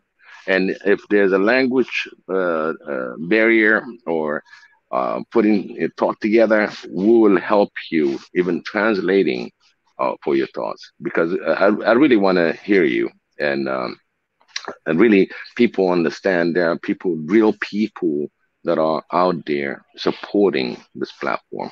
So I really thank you for being on the platform, whether you are arguing about it or you dislike it, but you put in your voice, and everything is accepted, everything. And anything that we can help you to talk on the show, I'm willing to be the translator. And if I cannot, I'll find a way to translate it, and there will be somebody to translate for you. So don't worry about what you're going to say, but start the engine first. Put the key in the ignition. That's the first thing. That's when you join in the streamline and you crank on that engine. That means you start talking. So I appreciate it. That's what I would say for Red Sea. Yeah, family, please feel free to, if you're struggling with a language, you're speaking French, Biggie can also translate French. If it's Swahili, there's many people. John Matenga is there, Nati is there, Mika is there. There's so many people that can translate Swahili. If it's America, Prof. Ezra is there, Biggie is here. There's so many languages that Africans should use as well. We welcome every language. English is not really an African language, but we are using it for now. But if you feel that I'm an African and the only language I can speak is Swahili or Amharic or whatever language, and you want to come through here, I guarantee you there's somebody who can also translate that into English or in a language that we can all maybe understand. So don't feel that English, whether even if it's they call it broken English, there's no such thing as broken English, because as long as you understand, what matters is for us to understand you. And we should stop this thing of laughing at other Africans if they're speaking in a different way than us. It's all English is not our mother tongue, it's not our first languages. So let us put that aside of saying I can't speak English, I can't speak nice. As long as we understand, speak however you want it, because they also come to people from Europe come to our countries, and sometimes they want to learn our languages and they speak in a funny way. But why we don't judge them? Why do we have to also feel inferior that I can't speak English properly, that's why I can't join? As long as you understand, as long as we can understand you, speak. That's all that matters. And if you want to speak your home language, feel free, come and speak that language. And it's also an exposure to your language for the world to know that such a language exists in Africa. Because with time, we do need Africans to also embrace their cultures and their languages as well. And their languages should not feel inferior to other languages. Just because you can speak French, English, or Portuguese, all these languages that came, that came from Europe or Italian, whatever. Please speak your language. There's bound to be somebody who comes from your tribe or your region who can translate. And if you've got English that you can, whatever word that you can just combine, as long as we understand, we don't care. We're not here to act like we know better than you. This is not our mother tongues, not our first languages as well. So we embrace every language as long as it's African languages. We embrace it wholeheartedly and we support you. So always feel free to join us. Speak your language. If English is too difficult or you want to mix English and your home language, do that. Biggie, I think I've said enough. I don't think Red Sea had Red Sea Youth as a problem in English. If you see his writing, I just want to read one of the things that he asked is, did any of you listen to the debate on Hermela Argawi's channel? There were several panelists on her program early on. Some lady from Haiti, some journalist from Lebanon, African American. Yes, I mean, to tell you honestly, I didn't see it. If you got any link, just put it on your comment. So I think that would be very interesting panel on what happened in the African American and Eritrean cause. So great, I mean, this is how he types. I mean, really, I don't see any English issue. But he's challenging. He's challenging a few other people to join the. Then he's probably going to be joining. But we've been blessed, Israel. Really, we talking and we're bringing people, and the comment that's going on the comment section. You guys rock. You guys really rock. I mean, really, I see so many positives. It seems like a lot of people know each other also from their comments, and everybody knows who's what and who's. And it's funny that we have the most peaceful commentary. You're gonna get here and there, but at the same time, as far as I'm concerned, with the percentage, it's just a loving, caring. Africans and brothers, sisters that really putting their heart in this trail. And I think this is the beginning. And with your help, by joining, by subscribing, helping this channel, really supporting, like Mika said, it was talking about a triangle of leadership, from the top to the bottom, but actually that triangle is supposed to be reversed from the top, listening to the rest of audience, and then you start leading, you start listening. So listening to each other, and those of you that are commenting are really listening to us, and whatever that we put out there, I pledge myself to the best of my knowledge. Everything that I would say will be something that I ask the Lord to help me in my conversation. And believe me, I really, really appreciate all these topics. And thank you so much. Red Sea really, you've been on the highlight now. So hopefully you're going to join us. The only thing you got to do is put that key in the ignition, which is join the streamline. And when it comes to your turn, crank up the engine. And once you get warmed up, once you understand the platform, I think that's when, because I was very hesitant to join on the platform myself, but it's a cause, it's a call, and I had to jump in and I put my 2 cents into it, and really regularly listen to my African brothers talking, whether I'm talking or not. It's a great learning tool. I got a lot of people that comes in and out and giving us the idea, thoughts, processes.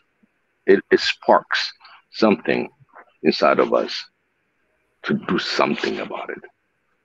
You might not know what to do with it right now, but at the same time, you have it in your heart. You know what needs to be done. But until you get that fine point to express yourself, it doesn't have to be on this podium. You're going to be live maybe putting that information in your parliament, in your leadership. You just take one, and this is going to be a great, great platform for all of us to enrich our culture, to enrich as an Africans. And we are not that far from each other, and we can hear each other. We got one mission, one goal. One Africa, one people that loves one another, and that's it. We're not asking hands out. We're not asking anything. Like you see, I try to cover the rally with what I have. So we can do things with what you have. Help your next neighbor. Show him how much you love him, even though he had a skepticism saying, oh, I don't know about him, you know. But again, lend them hand. Look at after elderly. This is how we've been raised. Respect the elderly. If they're hurting, if they're hungry, if they need help, we youth are supposed to be helping the elderly. And you get a lot of blessing out of it. You get tenfold of blessing. Just the fact an elder lady, older guy, say thank you. May God bless you. That's a blessing. We all African experience that. There are people that are really doing things to get more blessing. Just the way they do things just to get more blessing. And they're doing a fine job. So anyway, Red Sea again, join us. That'll be great. You have a lot of good ideas out there. Exactly. Share with us. And I've been seeing a lot of our brothers are also in the chat. And it looks like a lot of people kind of watch this program. I see even TT Kase also saying it was powerful. I think I'll also maybe just search online to find the content and maybe watch it as well. Absolutely. Looks like a couple of people really watched it. Even our Minister of Education, Nati, says he watched it and said it was amazing. Wow. So we missed out, Biggie. Yeah, missed out. I mean, that was a long day yesterday. I told you.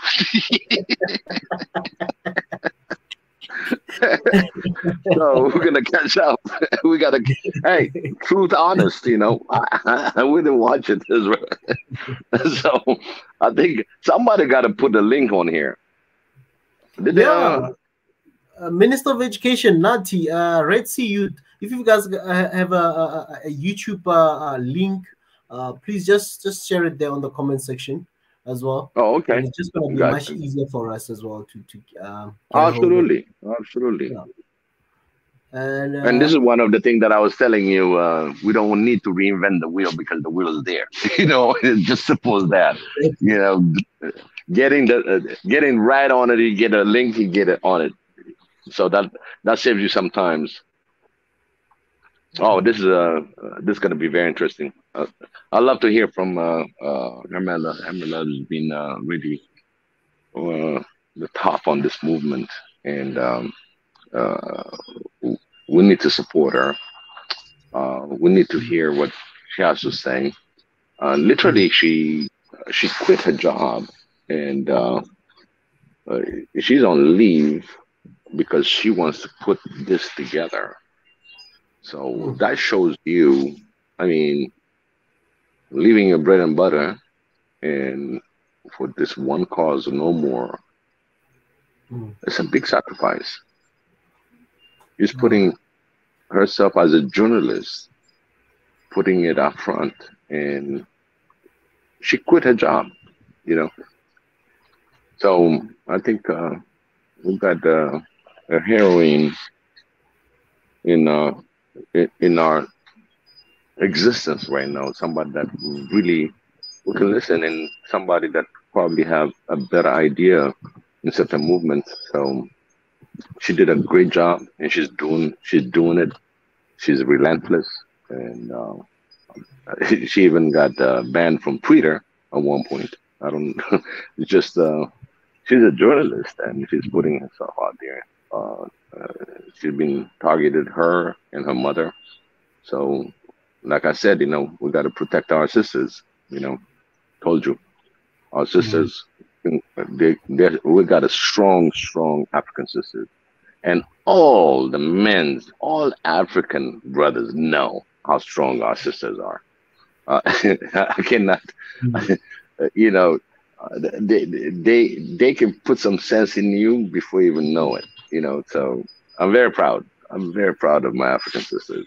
And started with your mother. So your mother, your mother guided you, nurtured you, and the only thing that she showed you is her love. Unconditional love to raise you. And I think we should appreciate our mothers. That gives us that strength to grow, the nurturing, the care. And then, some of us are very lucky to have sisters, and we protect those. We protect our sisters. So Hermela really is on a big mission, and she needs to be supported without any condition. She is really at it. And I really thank her for giving us the no more hashtag no more. And this movement is getting stronger. It's been heard across the world. It was not just limited to Ethiopia, Eritrea. It was just across the world. So we're proud of her. May God bless her and the family. May Xavier bless her. Yep. Hey Biggie, I've got a guest, a guest that has a guest that has been in, I don't know whether in hibernation or what happened, but our brother from Sudan, Nori. Nori, oh my God. Yeah. Hello. Nori. It's been a while, Hi Nori. guys. I really miss you. We missed you, brother. I really miss you guys. How are you there? But I've been I'm doing watching you good. for the last episode and during the last episode. So yeah, thank you for hosting me today or accepting me to join. How are you guys? Isra Always and welcome. please let me remember your names. Isra and yeah, am I Biggie. right? Biggie, Right. yeah, Biggie. Biggie. As I remember, Yeah. Biggie, you are from the U or in the US, yeah, Washington. Yes, sir. Washington, yes, sir. Yeah. So It, yeah. it, it's so nice. I saw Sudanese with a flyer. It was amazing. He was in the rally yesterday, and we Yeah, were I so saw proud of some him. He photos. was the highlight. He was the highlight. Really, everybody wanted to talk to him. Everybody was pulling him. And at that time, the live session didn't start, but I would love to interview him on the spot. He said a lot of good stuff that the collaboration just between North and South Sudan, Ethiopia, Eritrea. He just took it to another level. And literally, people were talking on the stage, but a lot of people that was around him was listening to what he had to say. He was great with all the. You could see the sparkling love that he had. And I think for that day, his mission is accomplished. So proud of him. And Nuri, I got you in my mind, and I'm like, oh, Nuri will appreciate that one. Yeah, that was great. A great rally yesterday. Nori, It was in Washington, yeah. Can you hear me? Yes, it was in Washington D.C. Yeah, we can hear you. Yeah, I think I have a very slow internet. I think I should try to solve it, but I hope my voice is clear right now. Well, Oh yeah, your voice is clear. I was listening to you guys, and you were speaking about that topic really like attracts me. So what do you think? As I've heard from Mika before, he said that alienation is the most spread language in Africa. So if you wanna choose a language to be an African language, what do you guys think? Can you hear me? yeah, I can hear we you. were listening. Hello. Put it this way. I think Hello. If you heard, yeah, can you hear me?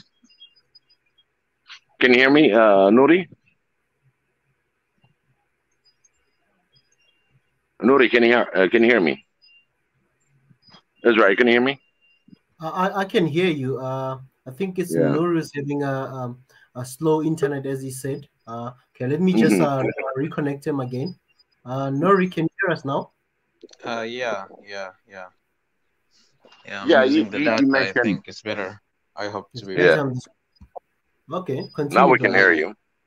Yeah, Okay. I was speaking about the topic of the languages Oh, of Africa. You know, this topic actually like concerning Sudanese very much because you know the the official language in Sudan is Arabic. But if you look to Sudan very closely, you can see that every clan, every groups and tribes has its own language. However, all of the countries speak in Arabic. So for me, it's interesting to know what is the most or the most spread language in Africa, like the most spoken language in Africa. Uh, and if we want to choose the language for Africans, like what it would be like an African and rooted African language. What do you Uh, guys think about that? let me put it this way for you, okay?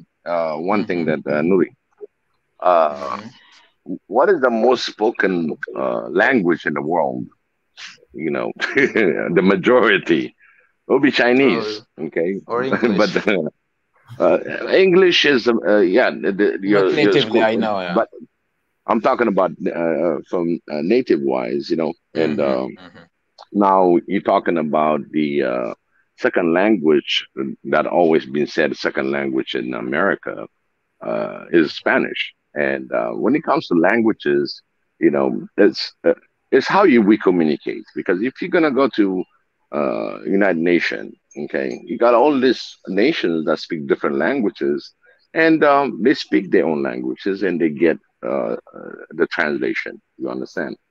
So when it comes to Swahili nation, as Mika mentioned, the countries that spoke the Swahili, okay, then now what happened is you cannot enforce other countries to really say, hey, Swahili nation, Swahili is going to be the language. But what he's trying to say was, there's a Yeah. lot of countries that spoke the language. So he wants to highlight the countries that spoke the language, but it doesn't mean that Africa has a language barrier.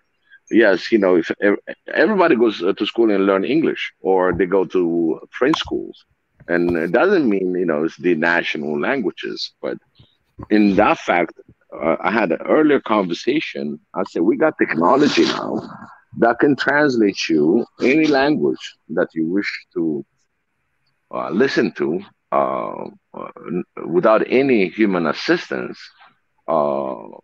Little electronic gadgets that need to communicate. But remember now, of every African citizen is a leader.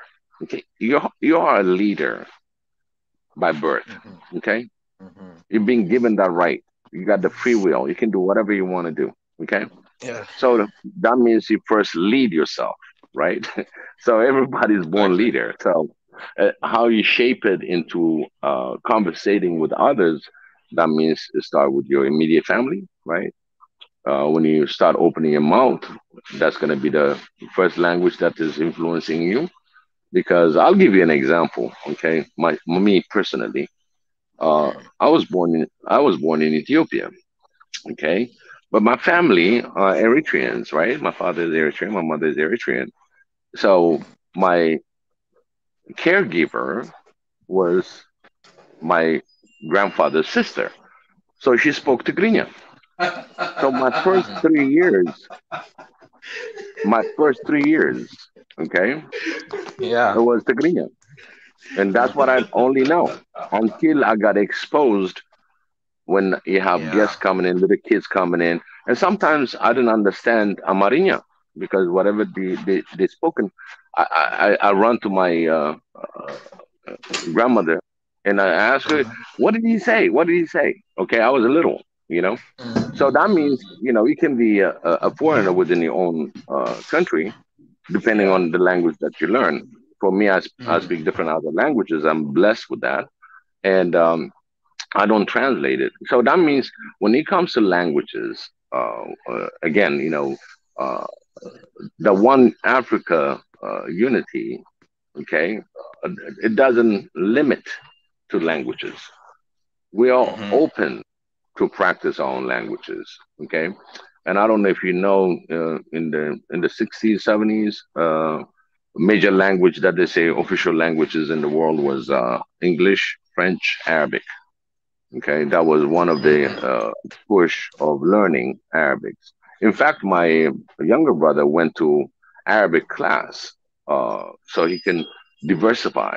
So my father was very high intellect, and he gave us all the opportunity to learn whatever the language we need to learn.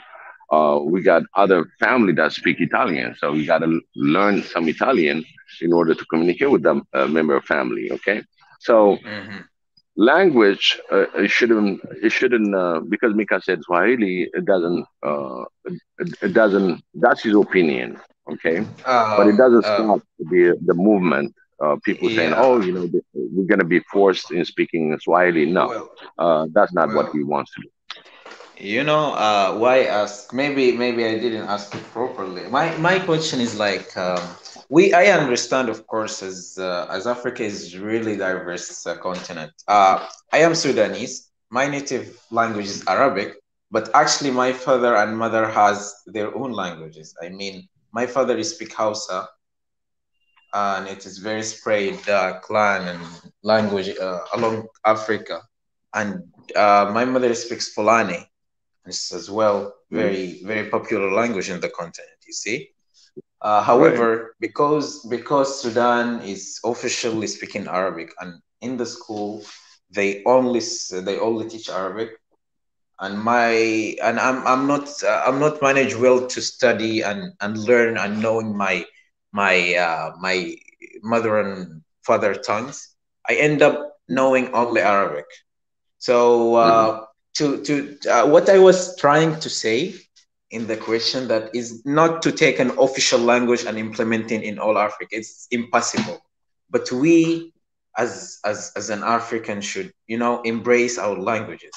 This is, I'm always saying this. I mean our native language, the language that not like teach forcibly on us to be French or English or even Arabic. So the problem is we don't have statistics. Personally, I don't have statistics to say like Swahili language is the most spoken language in Africa, or Hausa, or whatever it is. So I was thinking like, do you guys have statistics or something like this? Like, what is the most? Or by the way, today the last week I was also like coming through the internet, and I was shocked knowing that Oromo and what is that Somali language are actually Cushitic languages. Cushitic languages mean that they have very rooted history in Sudan. You see, but as I said before, we are somehow not given our true history. So this information are not very teach and or known for us. So this is why I wanna like I wanna like rise this topic to be, I mean, to move toward how to say, marketing our own languages. I'm like when by the way, when Mika said that he wants Swahili to be a very highly speaking and known African language, I agreed with him. For me, is not showing or speaking my language, but it's something that belongs to Africa.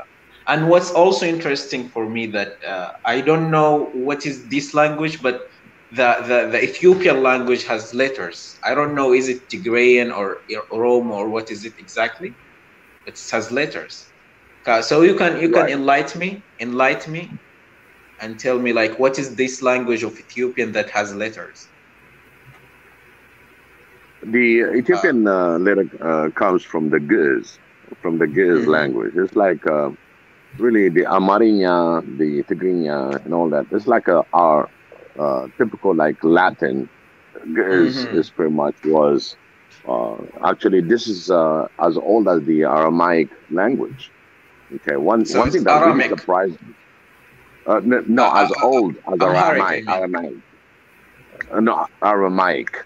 That was the language Jesus spoke. Okay, and it goes beyond that. And I'll give you an example that when I went to Israel, I speak Tigrinya. Okay, and when they asked me if I spoke Hebrew, of course I don't speak Hebrew, right? But it was so funny.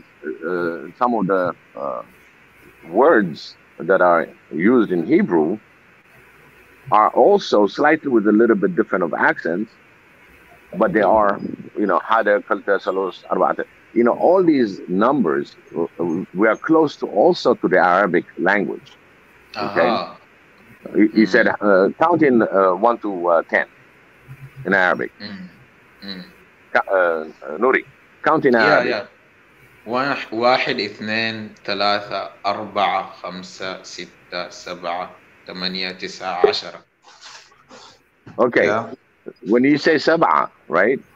Sab'a in Amarinya is sab'a, which is 70. Okay.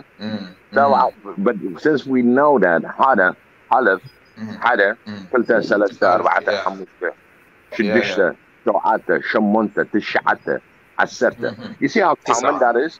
Yeah. It's very similar. I could very similar because it's an older language.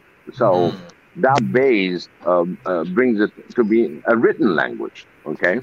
So there's a lot more history that right now the Giz is a PhD course. Okay, people want to know the real, all the old history, all the understanding of the Bible, the Old Testament, the New Testament, including some of the books that are not included, are found in Ethiopia, and they're all written in Giz. So people need to understand, what has been written. So people really take the initiative to learn the language Giz, because there's a lot of information there. So again, like I said, these are common, equal. Like in Syria, Amarinya and Syrian, which is they speak Aramaic, and the Aramaic is very close to Amarinya. It's like when you say mot is death, right? Yeah, mot. And they say mota. You said Amharic. In Amharic. That's what. So there's a commonality of languages that we need to understand. What's easy for everybody? I'm not going to create a new language for Africa. You know what I mean? But at the same time, the beauty of diversity and culture, language in Africa, that's what makes us unique continent. And I want to preserve that unique continent. And language should never be a barrier, because when you speak your language, you got the emotions and all that in it. The way you express your love, your peace, all that is really common to understand in different part of the languages in the African language. Okay, there are several languages, several cultures, so we should embrace that. And I think when you go to college and you're going to be trading internationally, the first thing that comes is either in French, Arabic, English, Chinese, which is the major one. Now, a lot of people are taking some Mandarin classes, because if they are merchants and work in the trade industry and they need to speak the language, that helps them advance in that sector. You know what I mean? So we learn languages as needed because I don't know how long you're gonna live in this earth. You know, you're gonna keep learning, keep learning. You take a few words here, a few words there, and whatever that really suits you to what you do on daily basis, you embrace the language. Like I speak French, English, so depending on where I'm at, I can practice it. You see what I mean? Amarinya, I do it every day because of the family. Tigrinya, the same thing. So when it comes to languages, you know, I always live it as we are multiple cultural multi-languages, even continent, yeah. And even the singing, you know, we are very music based. We got a lot of music in Africa, and as you can see, Mika enjoyed a lot of, you know, he just put some reaction on it, and that's the beauty of it. Okay, so I cannot say no more into languages because again, you know, we're very diversified. We got a lot of people that speak different languages. You go down a few kilometers from your hometown. Guess what? It's a different dialect. The dialect is another addition to languages. So that's a good question, and I'll let Mika to elaborate more on that aspect of it because this is just my opinion, and that was his opinion also. So we can entertain that, but I just want to make sure that it's not going to turn away because we don't have a common language. This One Africa movement is not going to stop. No more is not going to stop. And in fact, I want to know on every language how to say no more. Yeah, of course. I just want to respond to the question by Nati, and also to you, Nori, regarding the African languages and stuff. And I see Nati says, however, look at South Africa. They have 11 official languages, of which 9 are native to Africa, and then 1 it's a bit a cross between native and Dutch from Europe, and then English as well. In South Africa, there are 11 official languages, right? Yeah. Out of the 11 official languages, mostly they are also a language goes with the tribe. And in South Africa, I think we made it easy compared to other languages. If we had to go into dialects, region and stuff, the languages will spread and increase. But then we just took one language. We don't want to do the dialect thing where this language is from in a different way. We made them 11, and it just made easy for us to and they're official. There's books. They're official even in public spaces. You can speak those languages. You're not forced to speak in English.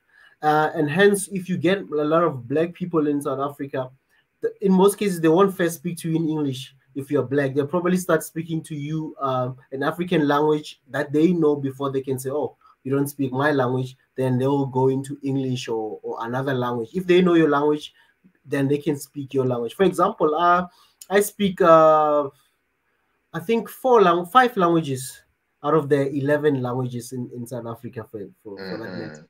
And what helped me is because I have a family that's married to other tribes. My mom comes from another tribe. My dad comes from another tribe. So I know my mother's tongue, mother language. I know my father's language, and I know a language of where I grew up.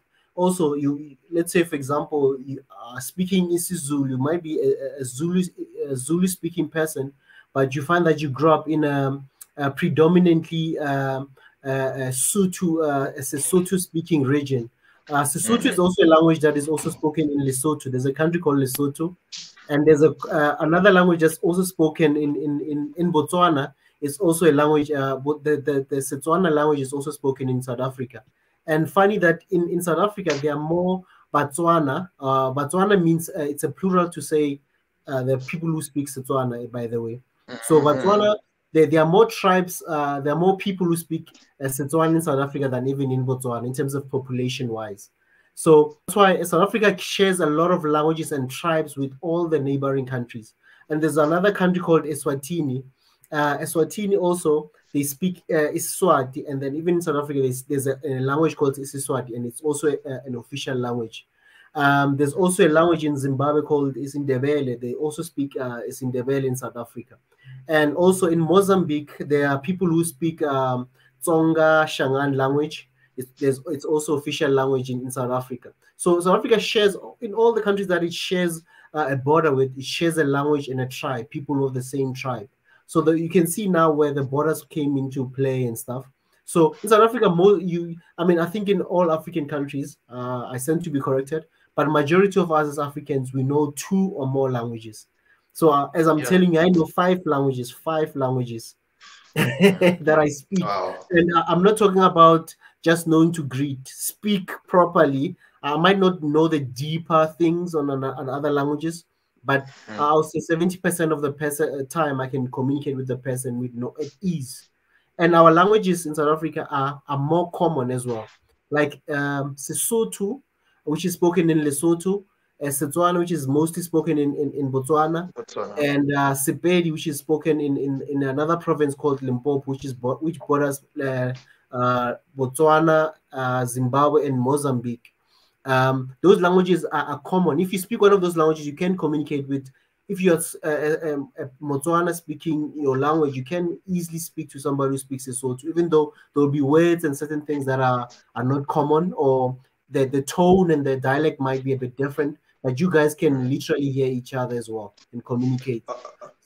So not interrupting you, but I wanna ask in this question. Like you said, in South Africa there is 11 languages, official language. So so what do you mean by official? Is it like the national TV language, or is it the education system language, or like in the schools, for example? Are you teaching these languages?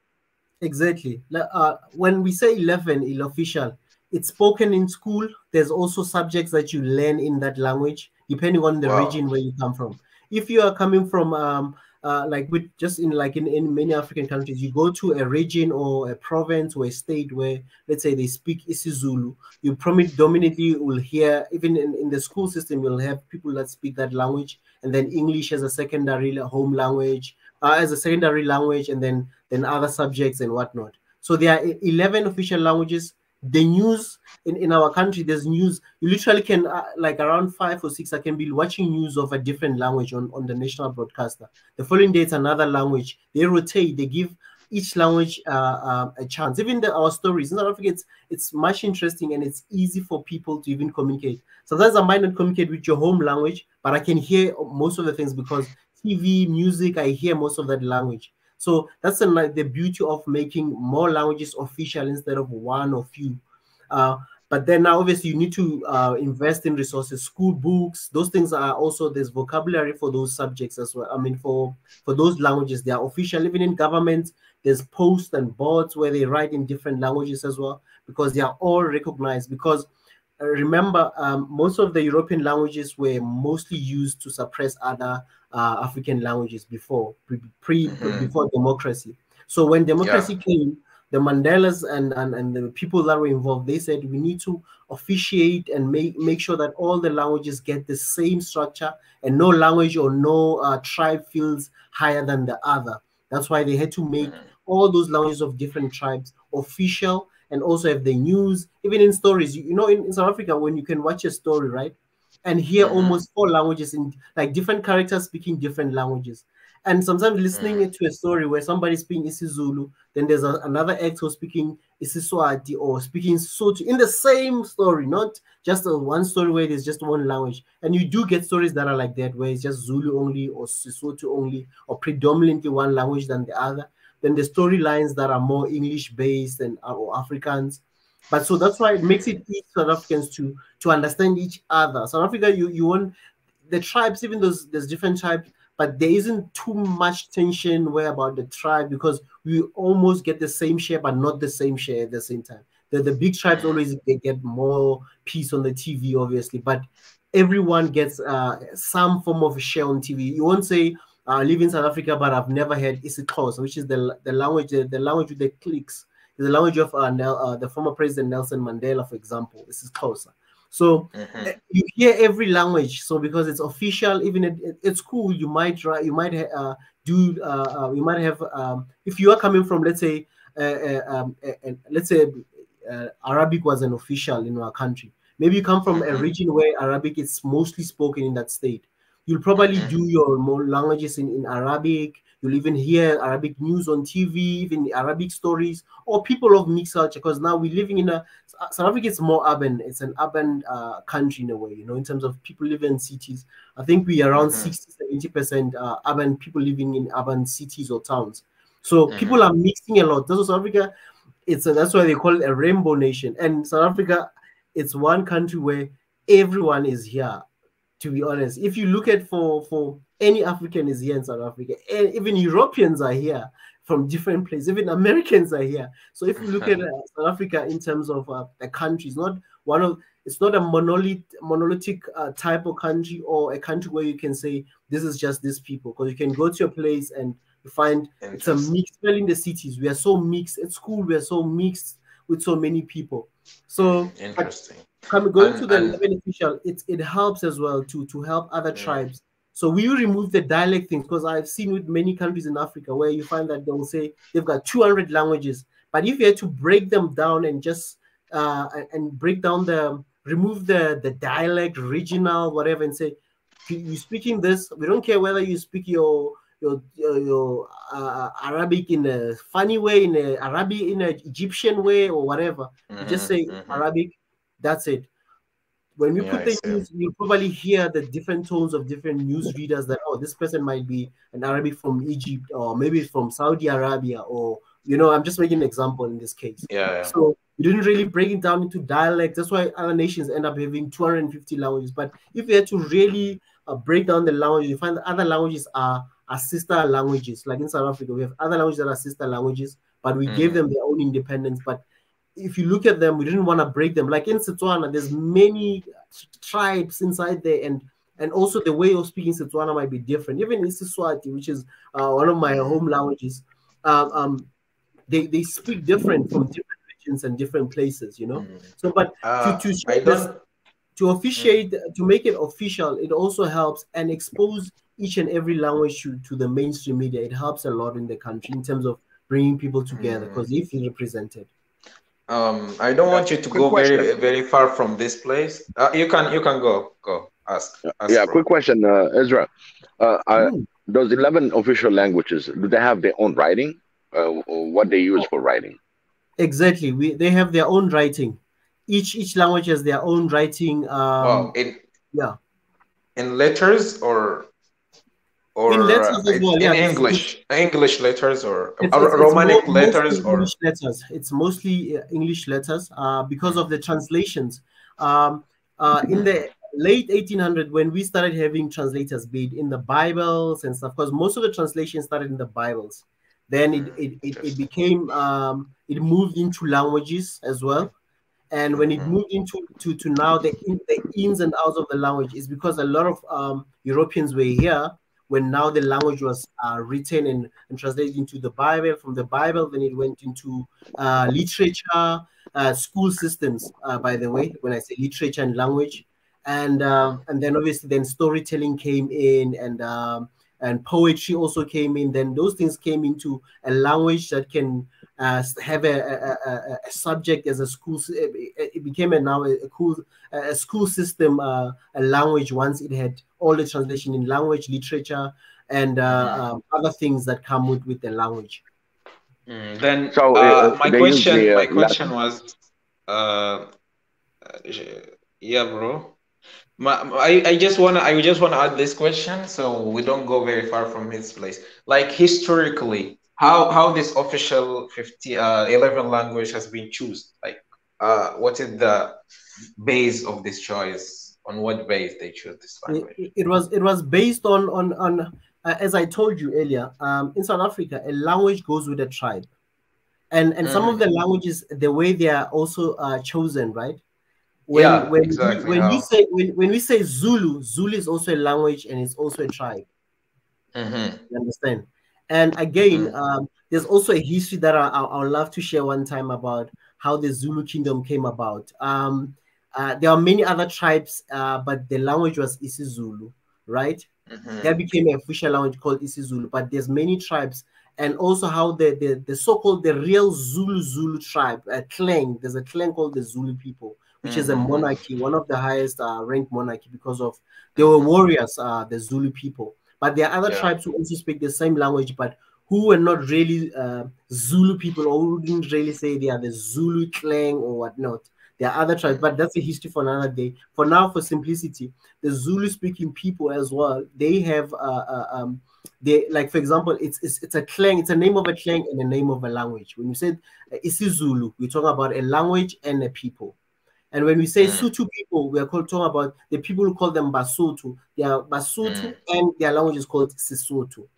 So that's how they chose a language of a clan or of a tribe, because those So people it's say by this language, and then we are just like, it's like maybe people saying we are Arabs and we speak Arabic. So in South Africa, same thing, where I'm Zulu and I speak isiZulu. You get so me? it's the majority of the tribes. Like there are many Zulus. That's why Zulu is an official language. There are more Isut, is it Isutu, yeah? That's why there is an Isutu official language. So it's by the majority of the people, majority of clans, yeah? Yeah. The only clans that were, I think, somehow were not included too much in terms of the official. There's a tribe called the Khoisan people, and it is believed to be the oldest tribe, the living tribe in the world. They also speak with the cliques. They are also found in Botswana, Namibia, and South Africa. They live most in the desert areas, or the dry areas, the arid, dry desert areas. And there are also different tribes in them. There's the Nama people, the Griqua. It's a history on its own. Those people have a big history. And some of them have integrated into what we call, South Africa, we have people we call colored people. I know some people don't like that word. They find it really not nice word, because those were words that were given by some people who came to the continent. But others embrace that word. Those are people of mixed race, be it when the Europeans came and they mixed with people from the Khoi people, the Xhosa people, or the African people as well. And there are others who came as slaves from the Malay people, from Malaysia, Indonesia, because those areas were also colonized by the Dutch. Indonesia was also colonized by the Dutch, by the way, for those who don't know their history. So they brought some slaves in the Cape, in what we call the Cape. In Cape Town, remember, Cape Town was also, before the Red Sea became, the Suez Canal was opened, right? Remember the trade between Europe and Asia, they used to go through the Cape. That's how slavery also became prevalent and strong, when the Portuguese were mostly migrating between those routes. Cape Town was also one of the cities where it was sort of a stopover, layover to relax and all that. And they discovered that it was a fertile land, and they started moving in. You know, but the Portuguese apparently were the first ones before the Dutch. The Dutch usually, in fact, they started settling in 1652, but the Portuguese had already been passing there for the longest time around there. So some of the slaves were also brought in the Cape. So the so-called culprit, they are very mixed so much in such a way that you cannot say it's just between white and blacks, or white and the so-called the Khoi people, or the Nama, or the Griqua people. But there's so much mixed, so much, you know. And it's a history on its own. It's a terrible history, and it's a good history at the same time. And another thing about why South Africa, in terms of the tribes, some of the tribes in South Africa were not colonized. You ask yourself why. Because most of them were warriors. They were very organized in terms of war. That's why it wasn't easy for anyone, even though we were a settlement in a way, because the Europeans came and settled as well.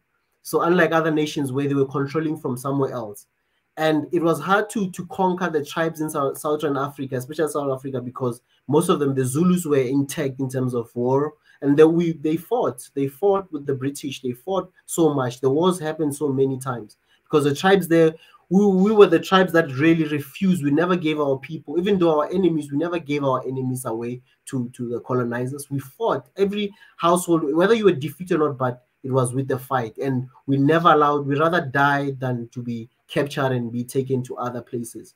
So that's the beauty of the Southern African history, where most of the tribes were organized. They were already ready for war when the Europeans came, because they knew that without a strong that's why we had every tribe had especially the Zulus, they were known for wars, because they had men who were built for wars, like men that are built to protect their villages, to protect their homeland. That's why it wasn't easy to conquer them, because they're guys that are just built for fighting whoever is coming to take out their land or their farmlands or their goats, whatever. But that's why Europeans they failed to conquer them. They had to now do systems that are going to divide them and conquer them. That's why they became weak. In the 1900s, that's when we started losing land as black people. Divide the rule that's used in every single African country. But then the weapons, the main tool to invade and conquer other countries as well. So yeah. I mean, it's interesting in terms of wars, right? Different countries fought differently and different tribes fought differently. For example, the Zulus, most of what we call Nguni languages are Nguni tribes. Your Xhosa, Zulu, they are also similar languages. Xhosa, Zulu, Swati, Ndebele. Sorry, they were the tribes that use spears and shields, right? And when you go to the Sotho-speaking people, because they live in the high mountains, Lesotho as well is one of the highest country in the world. It's built on the mountains. They were hard to conquer the Sotho people because they lived in high mountains, and we have the highest mountains. I think in the Sadek region, they are in Lesotho. They are like 4,000 meters high, and there's snow there during winter. So it's a hard country to conquer because they had mountains, big mountains. And how they fought with rocks. If you are coming down, coming for them, they will throw stones at you. So the Zulus fought them, and most of the time they always retract, because the Sothos, they lived in high mountains and they always throw rocks, while they come in with spears and shields. You're trying to go up, somebody's throwing stones. You keep on, So it was not easy to conquer them. And obviously, altitude, the higher you go, it gets cold. And besides being cold, the air as well. Remember, as you go higher, the oxygen level is not the same as on the ground, right?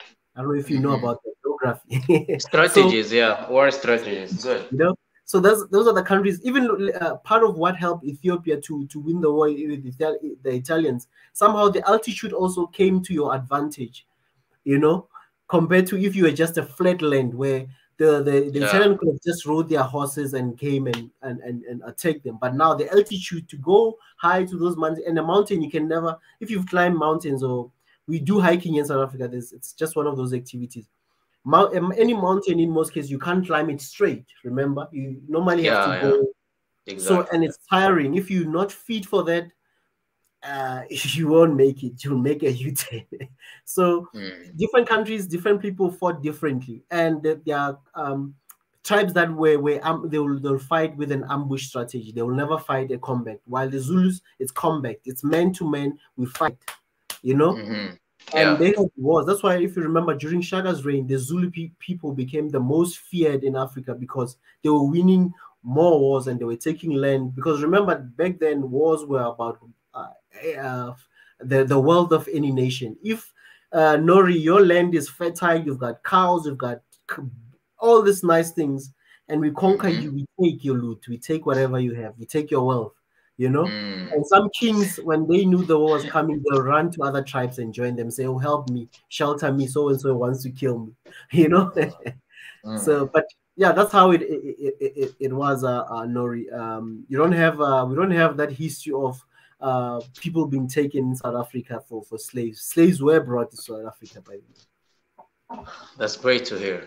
That's great to hear. It's great to know a lot about our countries and our continent. And I know that actually in Africa, generally, the Europeans didn't bear to stay for a long time because of, the weather, the diseases. So they don't adapt it to live in such places.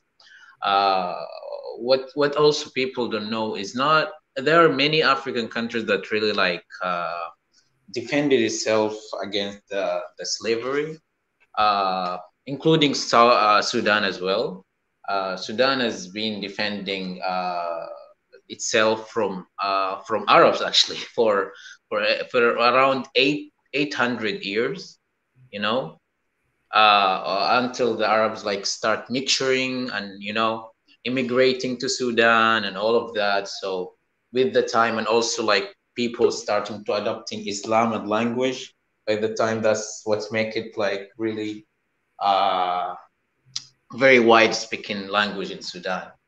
But however, it's really nice to hear from you and know more about South Africa's. We don't actually study this information, and we don't know about our even neighbors, Ethiopia, for And example. if So I can yeah. add, Nori, another Mhm. thing is what helps with officiating, making other languages official in a country and trying to build a syllabus. If those countries are not recognized in terms of books, stories, and whatnot, is it helps the elderly. I mean, in many African countries, imagine we have elderly people that might not have formal education. So if they are coming to get their pension, because we have a pension system for the elderly in my country, right? Imagine Mhm. now that person knows, let's say for example, they only knows Arabic, and you're working in a government office and you only speak English and your other African language. So it's gonna be a problem. So once you have maybe let's say Arabic as official, and there's other people in the office that can speak Arabic, when the elderly come, they can speak to that person in their own language easy without having to use this English, which our elderly people don't know. Or even some people who are young, they might not be exposed to other languages, and it might be the English might not be their strongest language. So once they get to an office and they're speaking their own another official language that the country recognizes, it helps them to get anywhere and also get assistance in their own language. That's the beauty of Mhm. having more languages official. And also, as government of Africa, we need to build more vocabulary, literature on all the languages so that we can capture a lot of history and help everyone so that people feel part of the nation, you know. Yeah, exactly. It's a very nice and cool thing. Let our brother speak. He came and Yeah. disappeared twice. Yeah. Let's welcome brother Abdul. Yes, yes. Good evening, brothers. Oh, good, good morning, wherever you are. Yeah, yeah. How are you brothers doing? Great. All good, Sorry, Abdul. my Great. phone was ringing. That's why I kind of hung up. But I was listening and actually enjoying the conversation about languages. Quite interesting. But to contribute on languages, I think languages really they they come from influence, you know, because generally speaking, if you have an influential country, no matter the size, people you serve as a magnet, and people Mhm. would usually just come to you, or you'll go to them and collect what. Just like the today, all of us are speaking English, but this language comes from an island, very small island for that matter, the UK. So, but it was a very influential country. It was very powerful. They conquered the Americas. Today, Canada, the US, India, over 1 billion people. Parts of West Africa, the most populous country in Africa, Nigeria. So the influence also is very, very important. That matters. But for us, dealing with our current realities in Africa, I believe the idea of speaking each other's language would be something. It would be a natural phenomenon. It's a natural thing. All our governments needs to do is just to ensure economic integration. Once I can travel over to the next country and the next country, and I keep moving back and forth, then naturally. And I heard you said you speak 5 languages, and that goes for a lot of Africans. They speak naturally. You don't even try, or go to school. It's just a natural thing. So once we have this economic integration and move freedom, the freedom of movement between countries in Africa, we would naturally understand each other. And I think the problem, that's where the problem lies. Our government really, needs to just open up our borders and just let history take its course. And naturally, we would decide what language would be the language of the continent. It's going to happen. Um, and thirdly is, we should not forget the idea of also the merging factor. Languages oftentimes would merge and produce something else. If you look at Swahili, it's a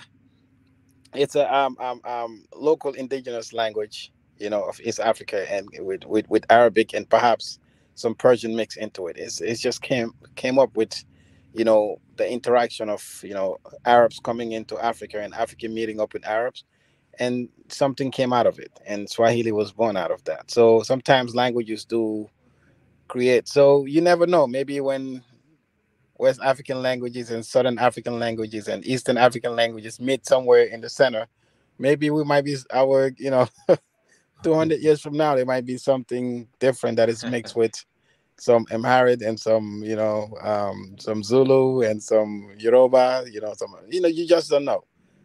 But what we need to do right now is just to open up our borders and let the people move freely. And, we would naturally observe each other's language. And we are all speaking English today. If we travel to China, no doubt in a few months, we'll start picking up some Chinese. With less than, 3 to 5 years of your life, you can literally start speaking a new language.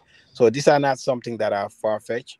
We can actually, learn to understand each other while at the same time preserving our local identity and local languages. There's no conflict, and between these things. Very true. Great to hear.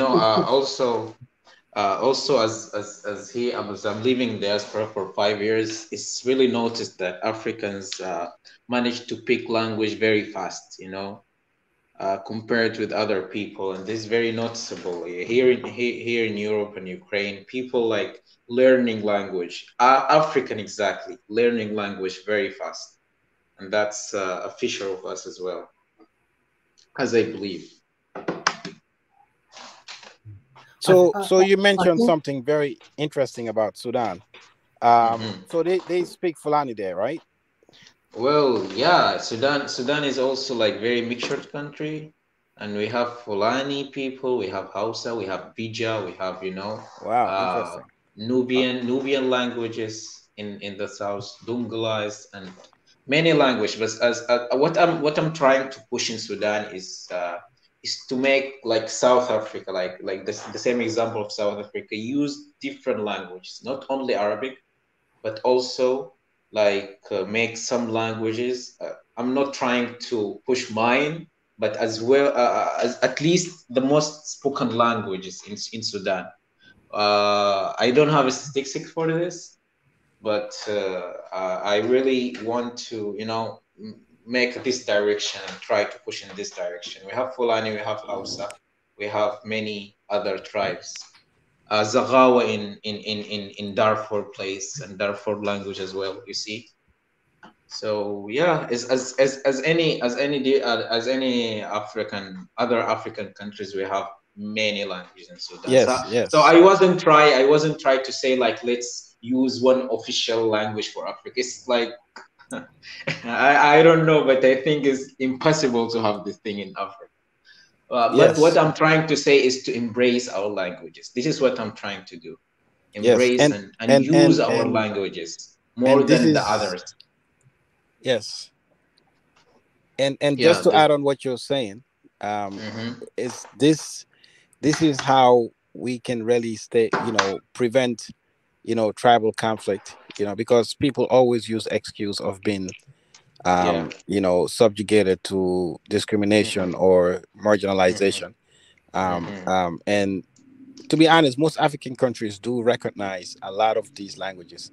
I think the Arab-speaking countries are somewhat of an exception, unfortunately. Exactly. Like the case in Sudan, they will speak Arabic, but if you really were to look at the population of the Arabs in Sudan, they might. I can bet that they are in the minority. I agree. But then you look at the majority of the people.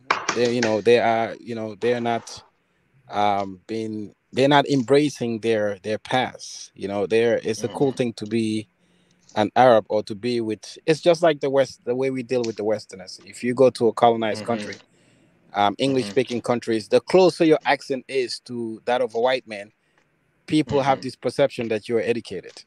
And I'm sure in Arabic, my country also we speak Arabic. If you speak Fusha, people tend to look at you as someone who's eloquent, Where are you someone who's from? educated.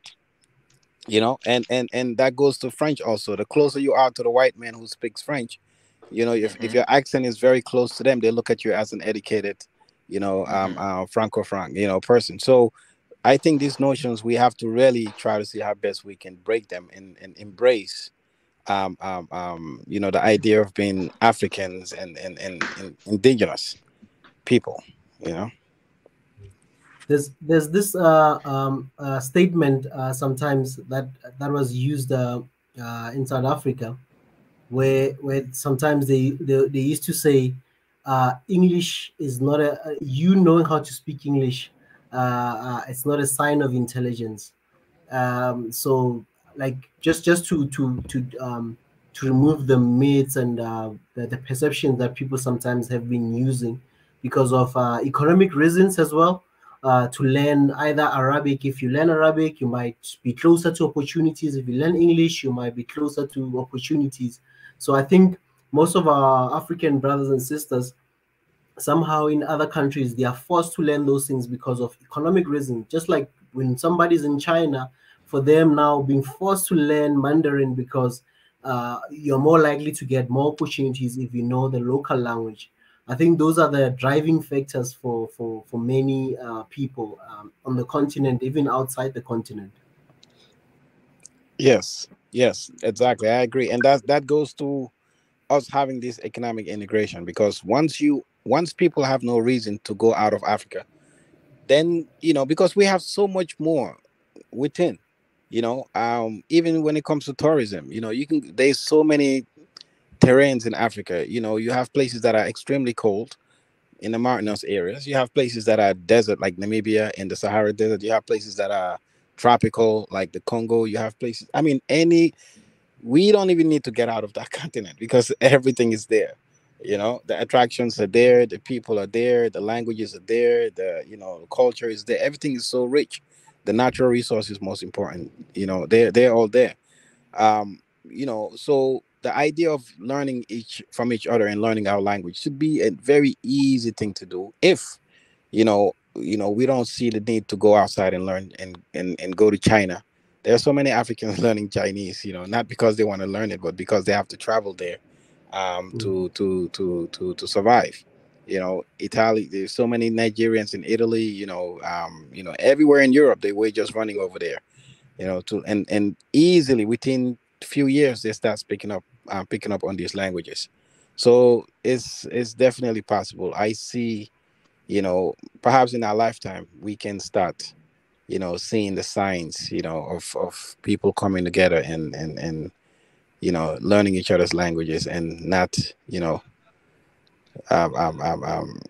going outside of the continent and learning China. I would rather learn a local African language than to go learn Mandarin. You know, I think that's much more difficult. Well, brother, I was asking you about where you said Arabic is your official language in your country. No, I said it's one of the official languages. I'm in Gambia, West Africa, Gambia. because it's a Muslim majority country. I see. So before colonialism, our elders, like my grandfather, my great grandfather, they used to speak. They used to communicate. They used to actually write in Arabic, the African dialect. They used to speak in African, but they would use this Arabic alphabet to communicate or write letters to each other. Or when someone passed away, they would write Arabic script on their graves. You know, before, you know, the Europeans came, this is the language that most people were speaking.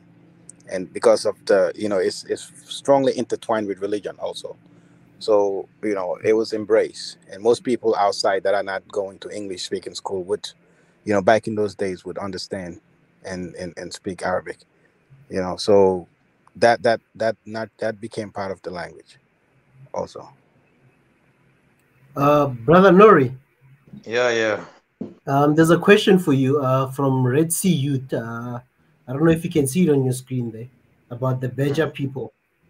Yeah. Do you know about this? Well, the Beja language is one of our language in Eastern Sudan, and I do know that Eritrean like share with us a lot of history, and of course, but I had no idea about the exact language. Like, do they speak Beja or something? I know that they speak Arabic as well, but it's interesting for me to know that they also speak Beja. So yeah, that's a new information for me. Wow. Yeah. And looking at some of the languages, I think looking at this question, for example, is very relative and very common for many African countries to share a language or tribes with people from the neighboring countries, especially if you're bordering any country.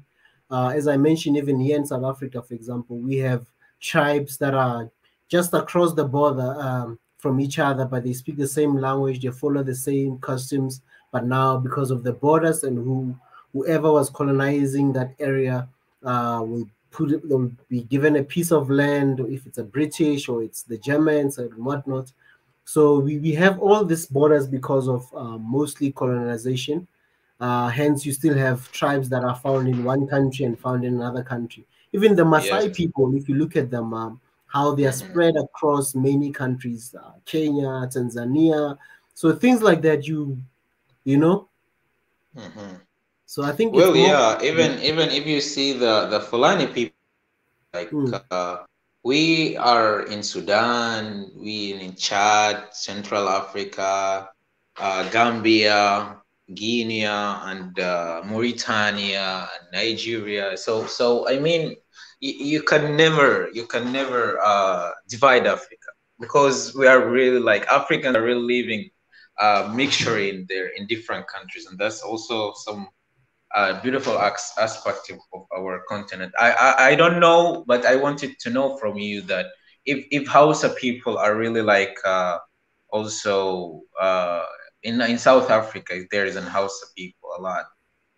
No, we no? do have Muslims here, and people who practice Islam, especially with for example, the oldest mosque is also in Cape Town, if I'm not mistaken. Because it's also a language that came with a lot of people that came from Middle East and even parts of Asia, like Indonesia. You know, it's also one of the big Muslim countries, Indonesia.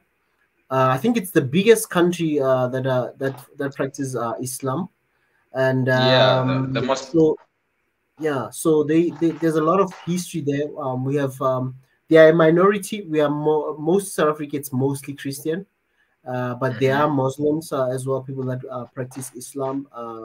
But it's not the biggest, and there are no Fulani people. Mostly it's people that came from Indonesia, Malaysia, and parts of Middle East that came and settled here in the south. And also remember, we have a big population of people from India that came to South Africa as well as laborers. Indians are also recognized as a race in South Africa, for example, because Durban, I don't know if you know about the city of Durban. It's the third biggest city in South Africa. It has the biggest Indian population outside India. There's no other place in the world where there's people of Indian origin than in Durban city, the city of Durban. They came as merchants, as workers, as tea. The guys who did how sugar came in South Africa. It was brought by the British and the people from India, most of them. Besides spices and all those other things that came mostly here in the southern part of South Africa.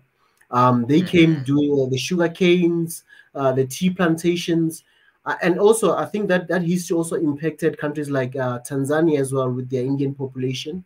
How sugar came mostly, even the tea plantation in Kenya, it has some historical background, because how the British brought tea in Kenya, for example, or more commercial tea plantations. There were Indians also involved in that as well, because tea is also highly consumed in India.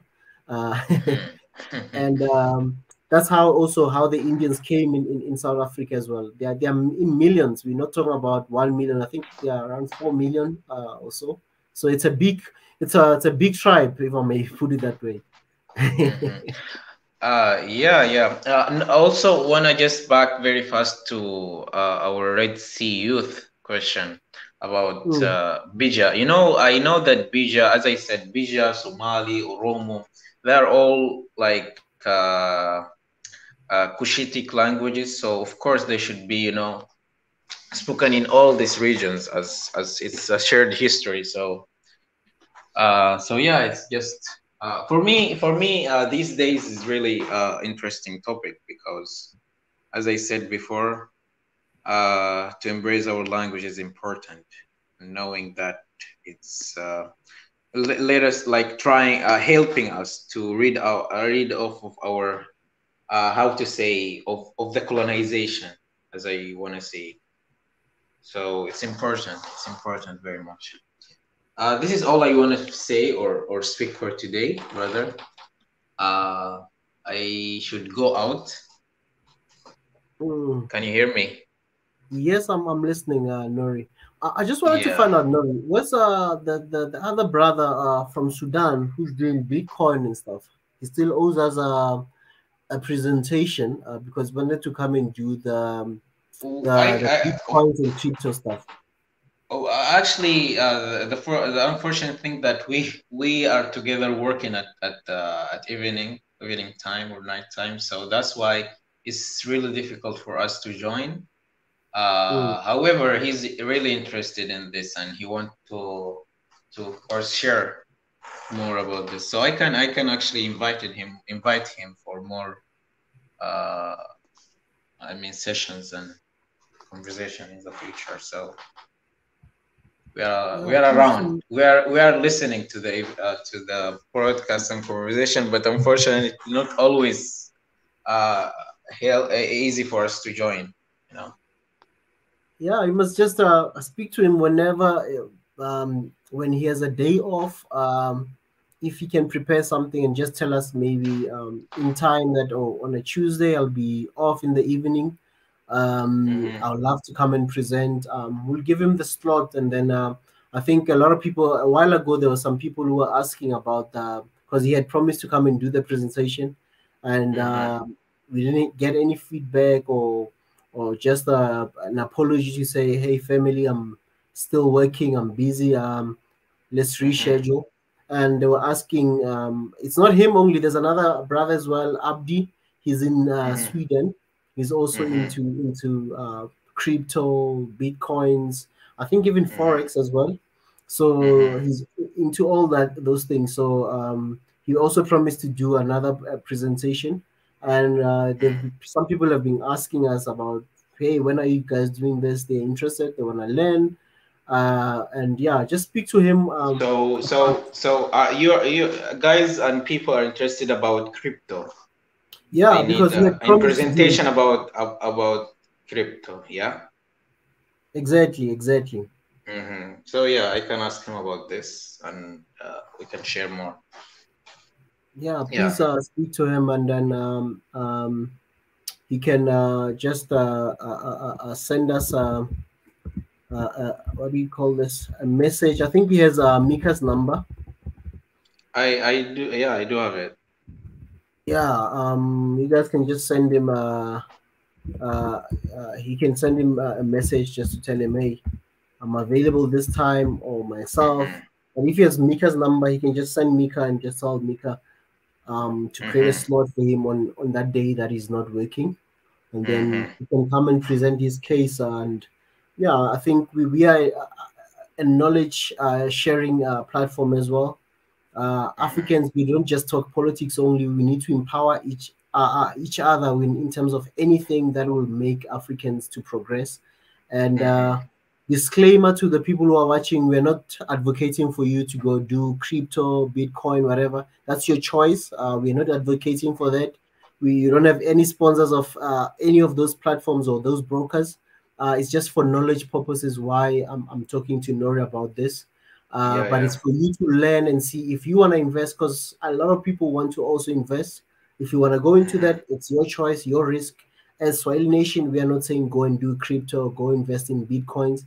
All we're saying is we want to give you exposure to know how it works. It's a choice to take it. We'll also do more things about with property, investing in property in different countries.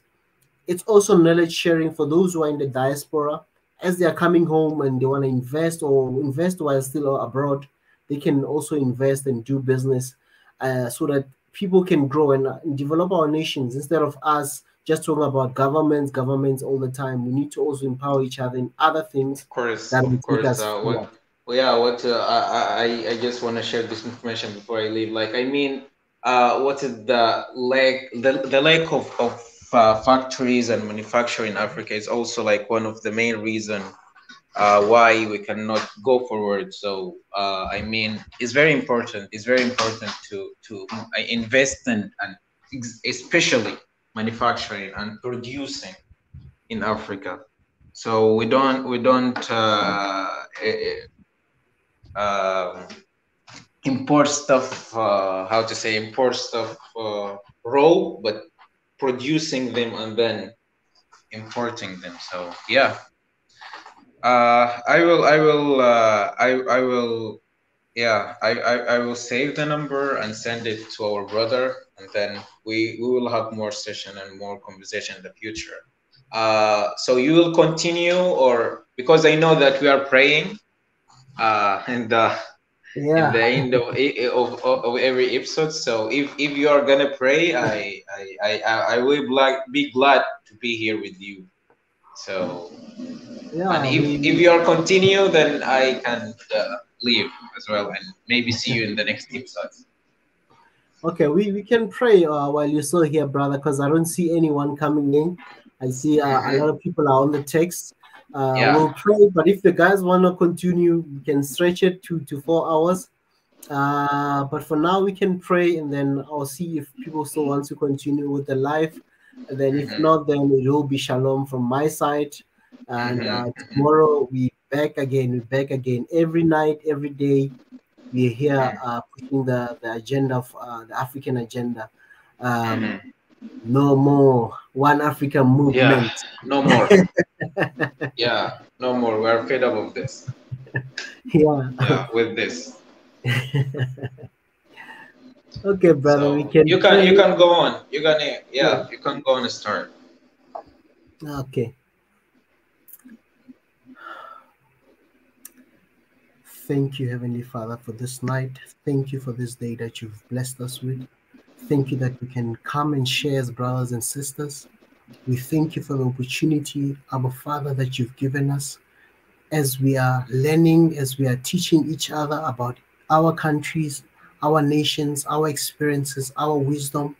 We pray that each and every person who has joined tonight, they were empowered, they learned something, and they can go apply it in their different forms, in different places, wherever they are. We pray, Heavenly Father, as we are also going to different places, that you protect each and every member, subscriber, commenter, contributor. We pray, Heavenly Father, that you protect them until we meet again. In Jesus' mighty name. Amen. Okay. Thank you, brother, very much. It was nice. I just, I just came back, and then I started to hear. I said like I should join today, because if I said like tomorrow, I will just delay that and will not be able to share my thoughts. Yeah. So thank you very much. Thank you very much, and I hope to see you very soon in the next days. And thank you very much, man. Yeah. See you, bro. Please do that. And I'm sure Mika he'll be very happy when he sees you on like this. I know he's very happy. I did contact him today. Yeah. So yeah. See you, brother. Thank you, brother, for joining us tonight. Yeah. Thanks. Bye. Bye. Thank you, family. That was Nori from from Sudan. Nori's from Sudan. He has joined us before, and it's always a pleasure seeing our family from South Sudan. And and everywhere. I mean, we had our brother here, Banjul from Gambia, in West Africa. It's also called the Smiling Coast. Gambia, for those who don't know, it's next to Senegal.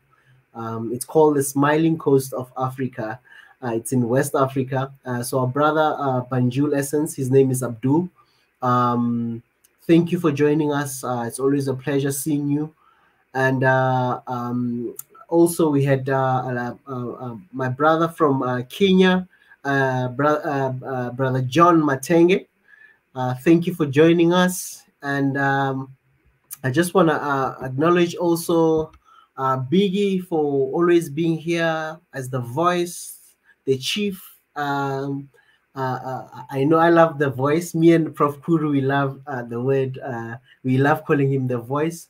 It's always a pleasure being here and always contributing to us and bringing the wisdom and the calmness when Big is here. It's calm. We all listen. It's like the father figure that he plays here in the channel.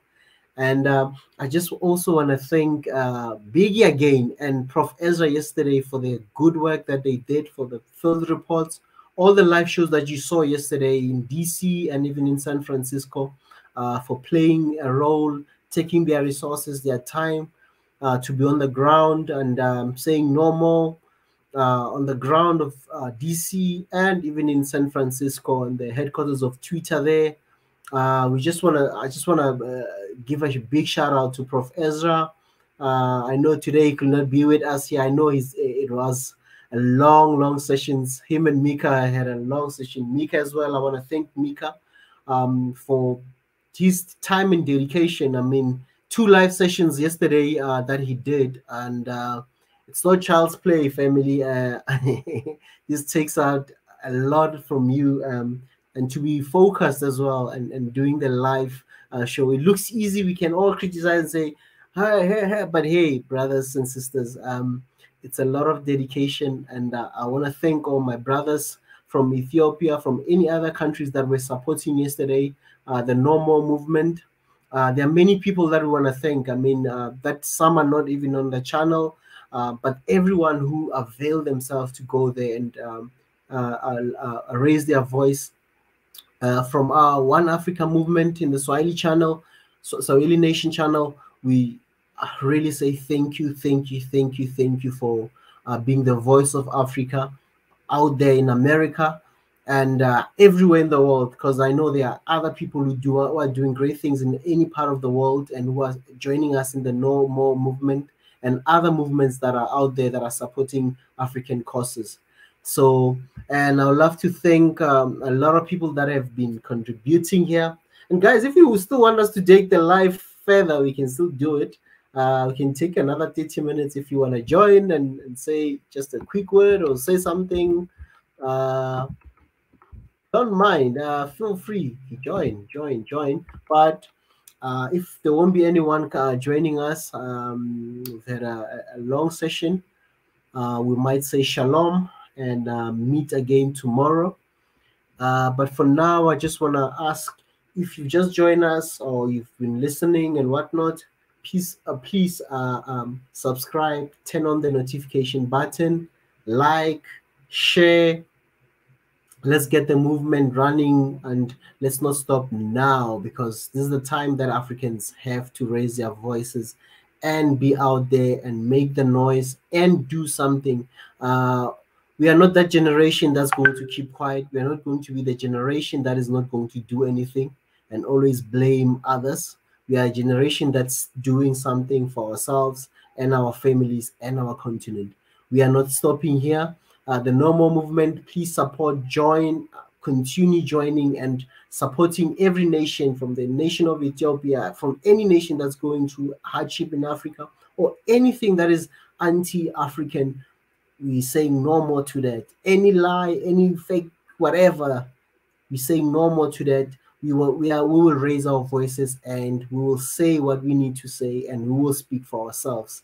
So Africans are standing up, and as I always say, the platforms are there for you, family, to join and speak your mind and also contribute in teaching others. it's not something that we can only do it ourselves. We need each and every hand, anyone. We need every person to come and help us. Okay, I'm just gonna allow Biggie. Yes, sir. Yes, sir. Yes, sir. Sorry about that. But I tried to connect for some reason. It won't let me connect. But just sent out a shout out on the comment section. But at the same time, you sent me the last link. So my blessing to all African brothers, African sisters, for all our followers and everybody else that have this same mission: one Africa, one love, no more movement. I really appreciate that. May Xavier be with you and bless you with everything that you can possibly do. So I just want to say, Nuri, thank you so much for joining. It was a great conversation. We got another brother that came in also. I really appreciate that. So anybody that comes in this and put their words, their voice, and what they feel, greatly appreciated. May Xavier be with all of you. God bless you. And everybody else that's sitting, listening to us, we're trying our best to convey the truth, to pass you the real understanding of being African. And I'm so glad this Africanism is there. We are a citizen of Africa. And I appreciate that. I'm so happy. I'm blessed that I'm born in Africa. God bless you all. Amen, Biggie. Amen, amen, amen. And we just want to give a shout out to our members, those who have joined the membership, either on the Patreon or the YouTube membership of the Swahili Nation.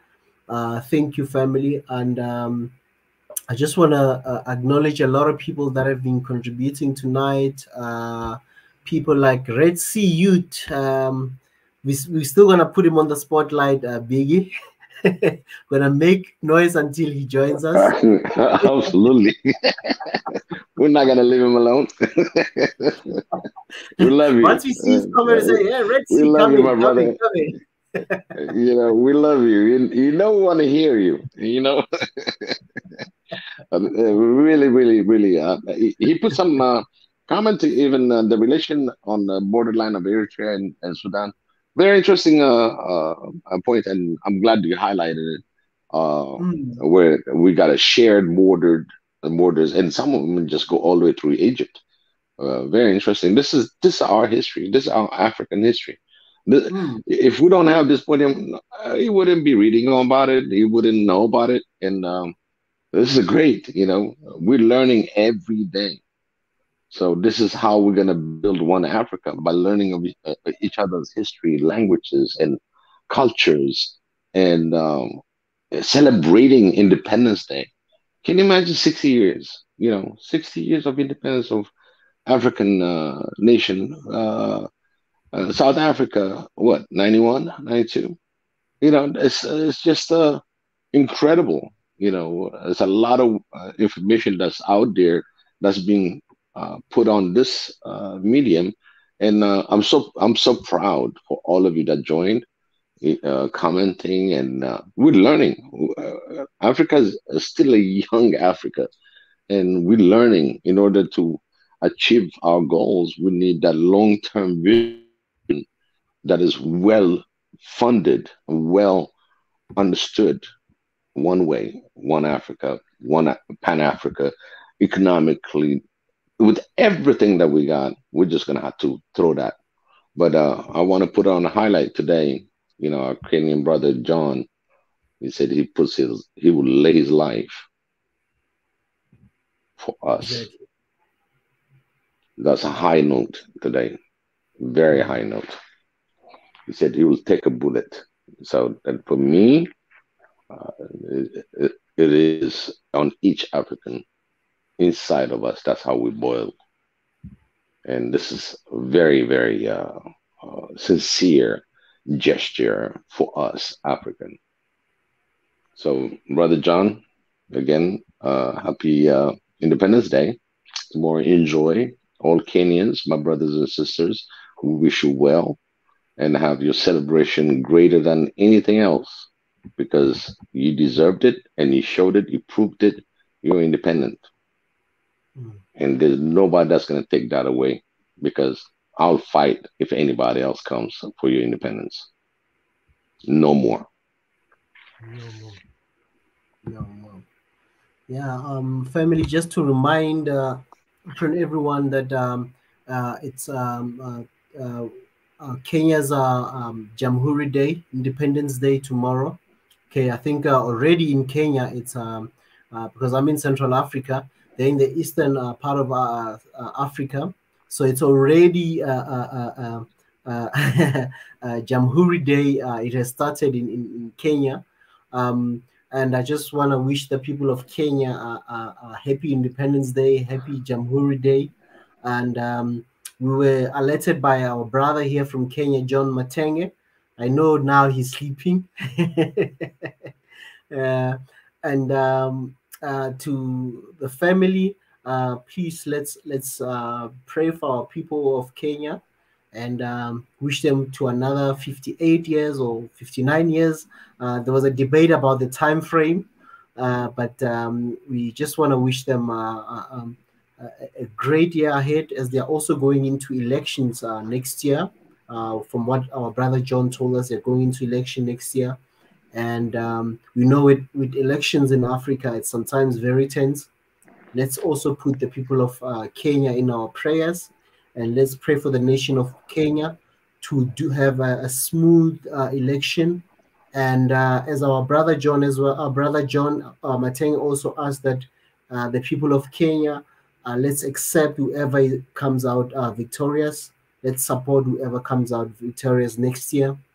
And as Africa, we are praying that there will be free and fair elections and a new leadership. If there's new leadership, whatever leadership that continues, that everything works well for the people of Kenya, and that their nation may grow in everything that they want to see happen. Let's pray that the leadership becomes strong and also work for the people of Kenya. So happy Independence, or happy Jamhuri Day to the people of Kenya. We love you, and I'm sure many Africans are celebrating with the people of Kenya, and we say we will be celebrating with you, and I'm sure tomorrow, maybe I think John will be joining us again, Biggie, tomorrow. Probably he'll just touch base on what's happening there in Kenya, how they celebrated and everything, and we'll take it from there. But yes, let's wish Kenya a good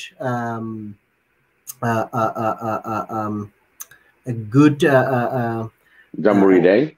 Jamhuri Day. I just got a message from while I'm sorry, I got distracted. There's somebody from Kenya who just sent me a WhatsApp right now.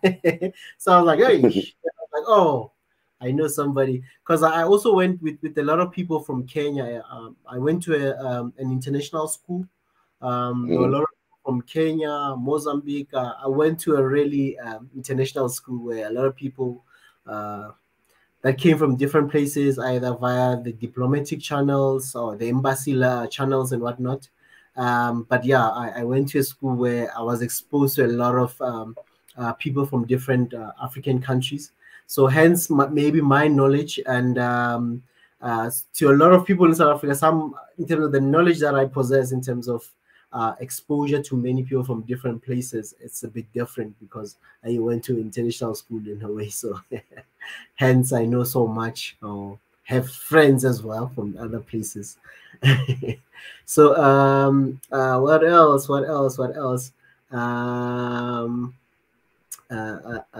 This message kind of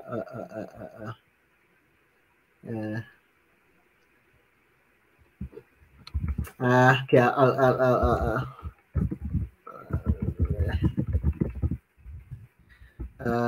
there's somebody, I want this person to join us now. She's from Kenya.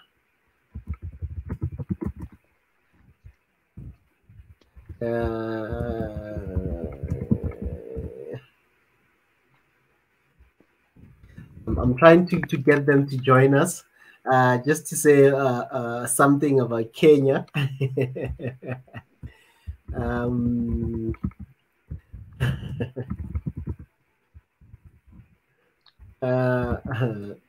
Sorry guys, Biggie. Yes, sir. Sorry about that. I'm just speaking to somebody from Kenya, and they're just sending me. I'm just talking to somebody from Kenya. I'm just saying, hey. So, because they just saw us when we were talking, and they just started texting me and said, hey. So I was just wishing them a happy Jamhuri Day. Absolutely. This is the day, and in fact, is what time is it now? Your It's time? 23:45 Central African, and it's what's this? 24:45 in. It's already morning in Kenya. So for me in Central Africa, it's 23:45. Right. Yeah. So good morning, Kenya. Good morning, Kenya. For us, it's like Back to the Future. You know, I'm still in the same day, but you guys, they are one day ahead now. That's awesome. Real awesome. I want to say good night to everybody, and you got to run a couple things. And for some reason today, my connection was not as I expected it. But again, thank you for sending me the link again. I had to use another phone. But again, Africa, I wish you a good night, a good morning, and as well coming up, good afternoon. I'll be signing out shortly. May Xavier be with all Africa and Africans, brothers, sisters. Be safe. Be safe. Thank you very much, Biggie. I think Nati just sent the correct time for me here. That's the Eastern African time at the moment. Oh, yeah. So, but yeah, we are happy. Yeah, we will be celebrating with the people of Kenya. Please, if you know any Kenyans, please join us, Kenyans. We will be with John tomorrow. Later on, we'll see how it goes, and whatever is breaking news tomorrow, we'll also be sharing that. And from myself and Biggie and the rest of the team, Mika, Prof. Ezra, Prof. Kuru, Netsi, Dr. Beneza, Dr. Tedeke, the family, our Minister of Education, Nati, a big thank you for everyone who's supporting us in every way. In every way, we are really grateful, and we thank you for your support. We don't take the support for granted, and continue supporting us, continue sharing, continue helping others to also prosper. And I'm just praying. My prayer is everyone to prosper in whatever they're doing, because we can remove poverty. Poverty is not our portion as African people, and we need to prosper. We need to make sure that our countries become better and better. And just one last thing, my acknowledgement, and to those who didn't subscribe. Don't just watch. Subscribe. Turn on the notification. Join the membership. Join the Patreon. Whatever. Be part of this family. You know, in all aspects that you think that you find fit for yourself. You know, so. Yeah, I'm gonna just also thank the guys on the chat. Red Sea Youth always put you on the spotlight. I want to just thank Jonathan. Thank you for always being there for us as well as a member and as a contributor. I just also want to thank a lot of people. I see there's a Cameroon National Party. Thank you, family, and somebody from Cameroon National Party. We need to talk soon. We need to talk. There's something there in Cameroon. Please avail yourself and join the live streams and help us. There's something we want to discuss regarding Cameroon. you will be interested in sharing something about Cameroon. I know Cameroon is divided into two, the English and the French. Please, Cameroonian Nationalist Party, please avail yourself. What else? I just want to acknowledge a lot of there's a lot of people that I also want to just acknowledge.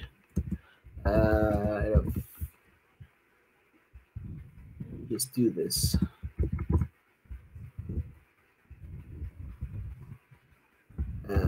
Let's do this. Yeah. Just want to also acknowledge a lot of people. Community Party, Yosef Befikalu. Just want to acknowledge you for your contribution. Next time, please join us. Red Sea. Professor, Minister of Education, Nati. Always a pleasure, always a knowledge that we always acquire from you. You always enlighten us in so many aspects. And thank you for always correcting us, telling us, showing us certain things there. Thank you very much, Nati. You're really a blessing for us. There's a lot of people that are contributing today. Muhammad Adam, thank you very much. No more. Thank you for your contribution today. Also, Ishmael Mahmoud, thank you for your contribution today in terms of being here, contributing knowledge, sharing so many things. Also, Pipo Yamani, thank you very much for your contribution today. And 3E, I saw 3E. He was also busy earlier. Just want to acknowledge you as well. Keep continuing, share with others as well. Also, Ida Melese, thank you very much for your contribution today. And also join the Patreon, join the membership as well. There's so many platforms that you can also help us to grow the channel. Share with people. Even TT Kasai, thank you for joining us today. I saw a lot of your comments. You've been contributing a lot. Thank you everyone for being part of this channel tonight. Tomorrow we are back again. More things to talk about, more things to discuss. And to those who are asking, where's Mika? I know others were asking themselves, where's Mika? Mika is with us. He's here. He's forever here. You might not see him face to face, but he is here. And yeah, man, join us, family. Continue joining us, sharing this. Let's get the channel as well to 200,000 before this month end. Let's reach 200K for 2021. And I know 2022, we are reaching 10 million. What? We are reaching 10 million. We are going higher now. We're not lingering here. And to our contributors, those who contribute, continue supporting the channel. Thank you very much for your contribution. And what else? Let me see here. Somebody who sent me something as well.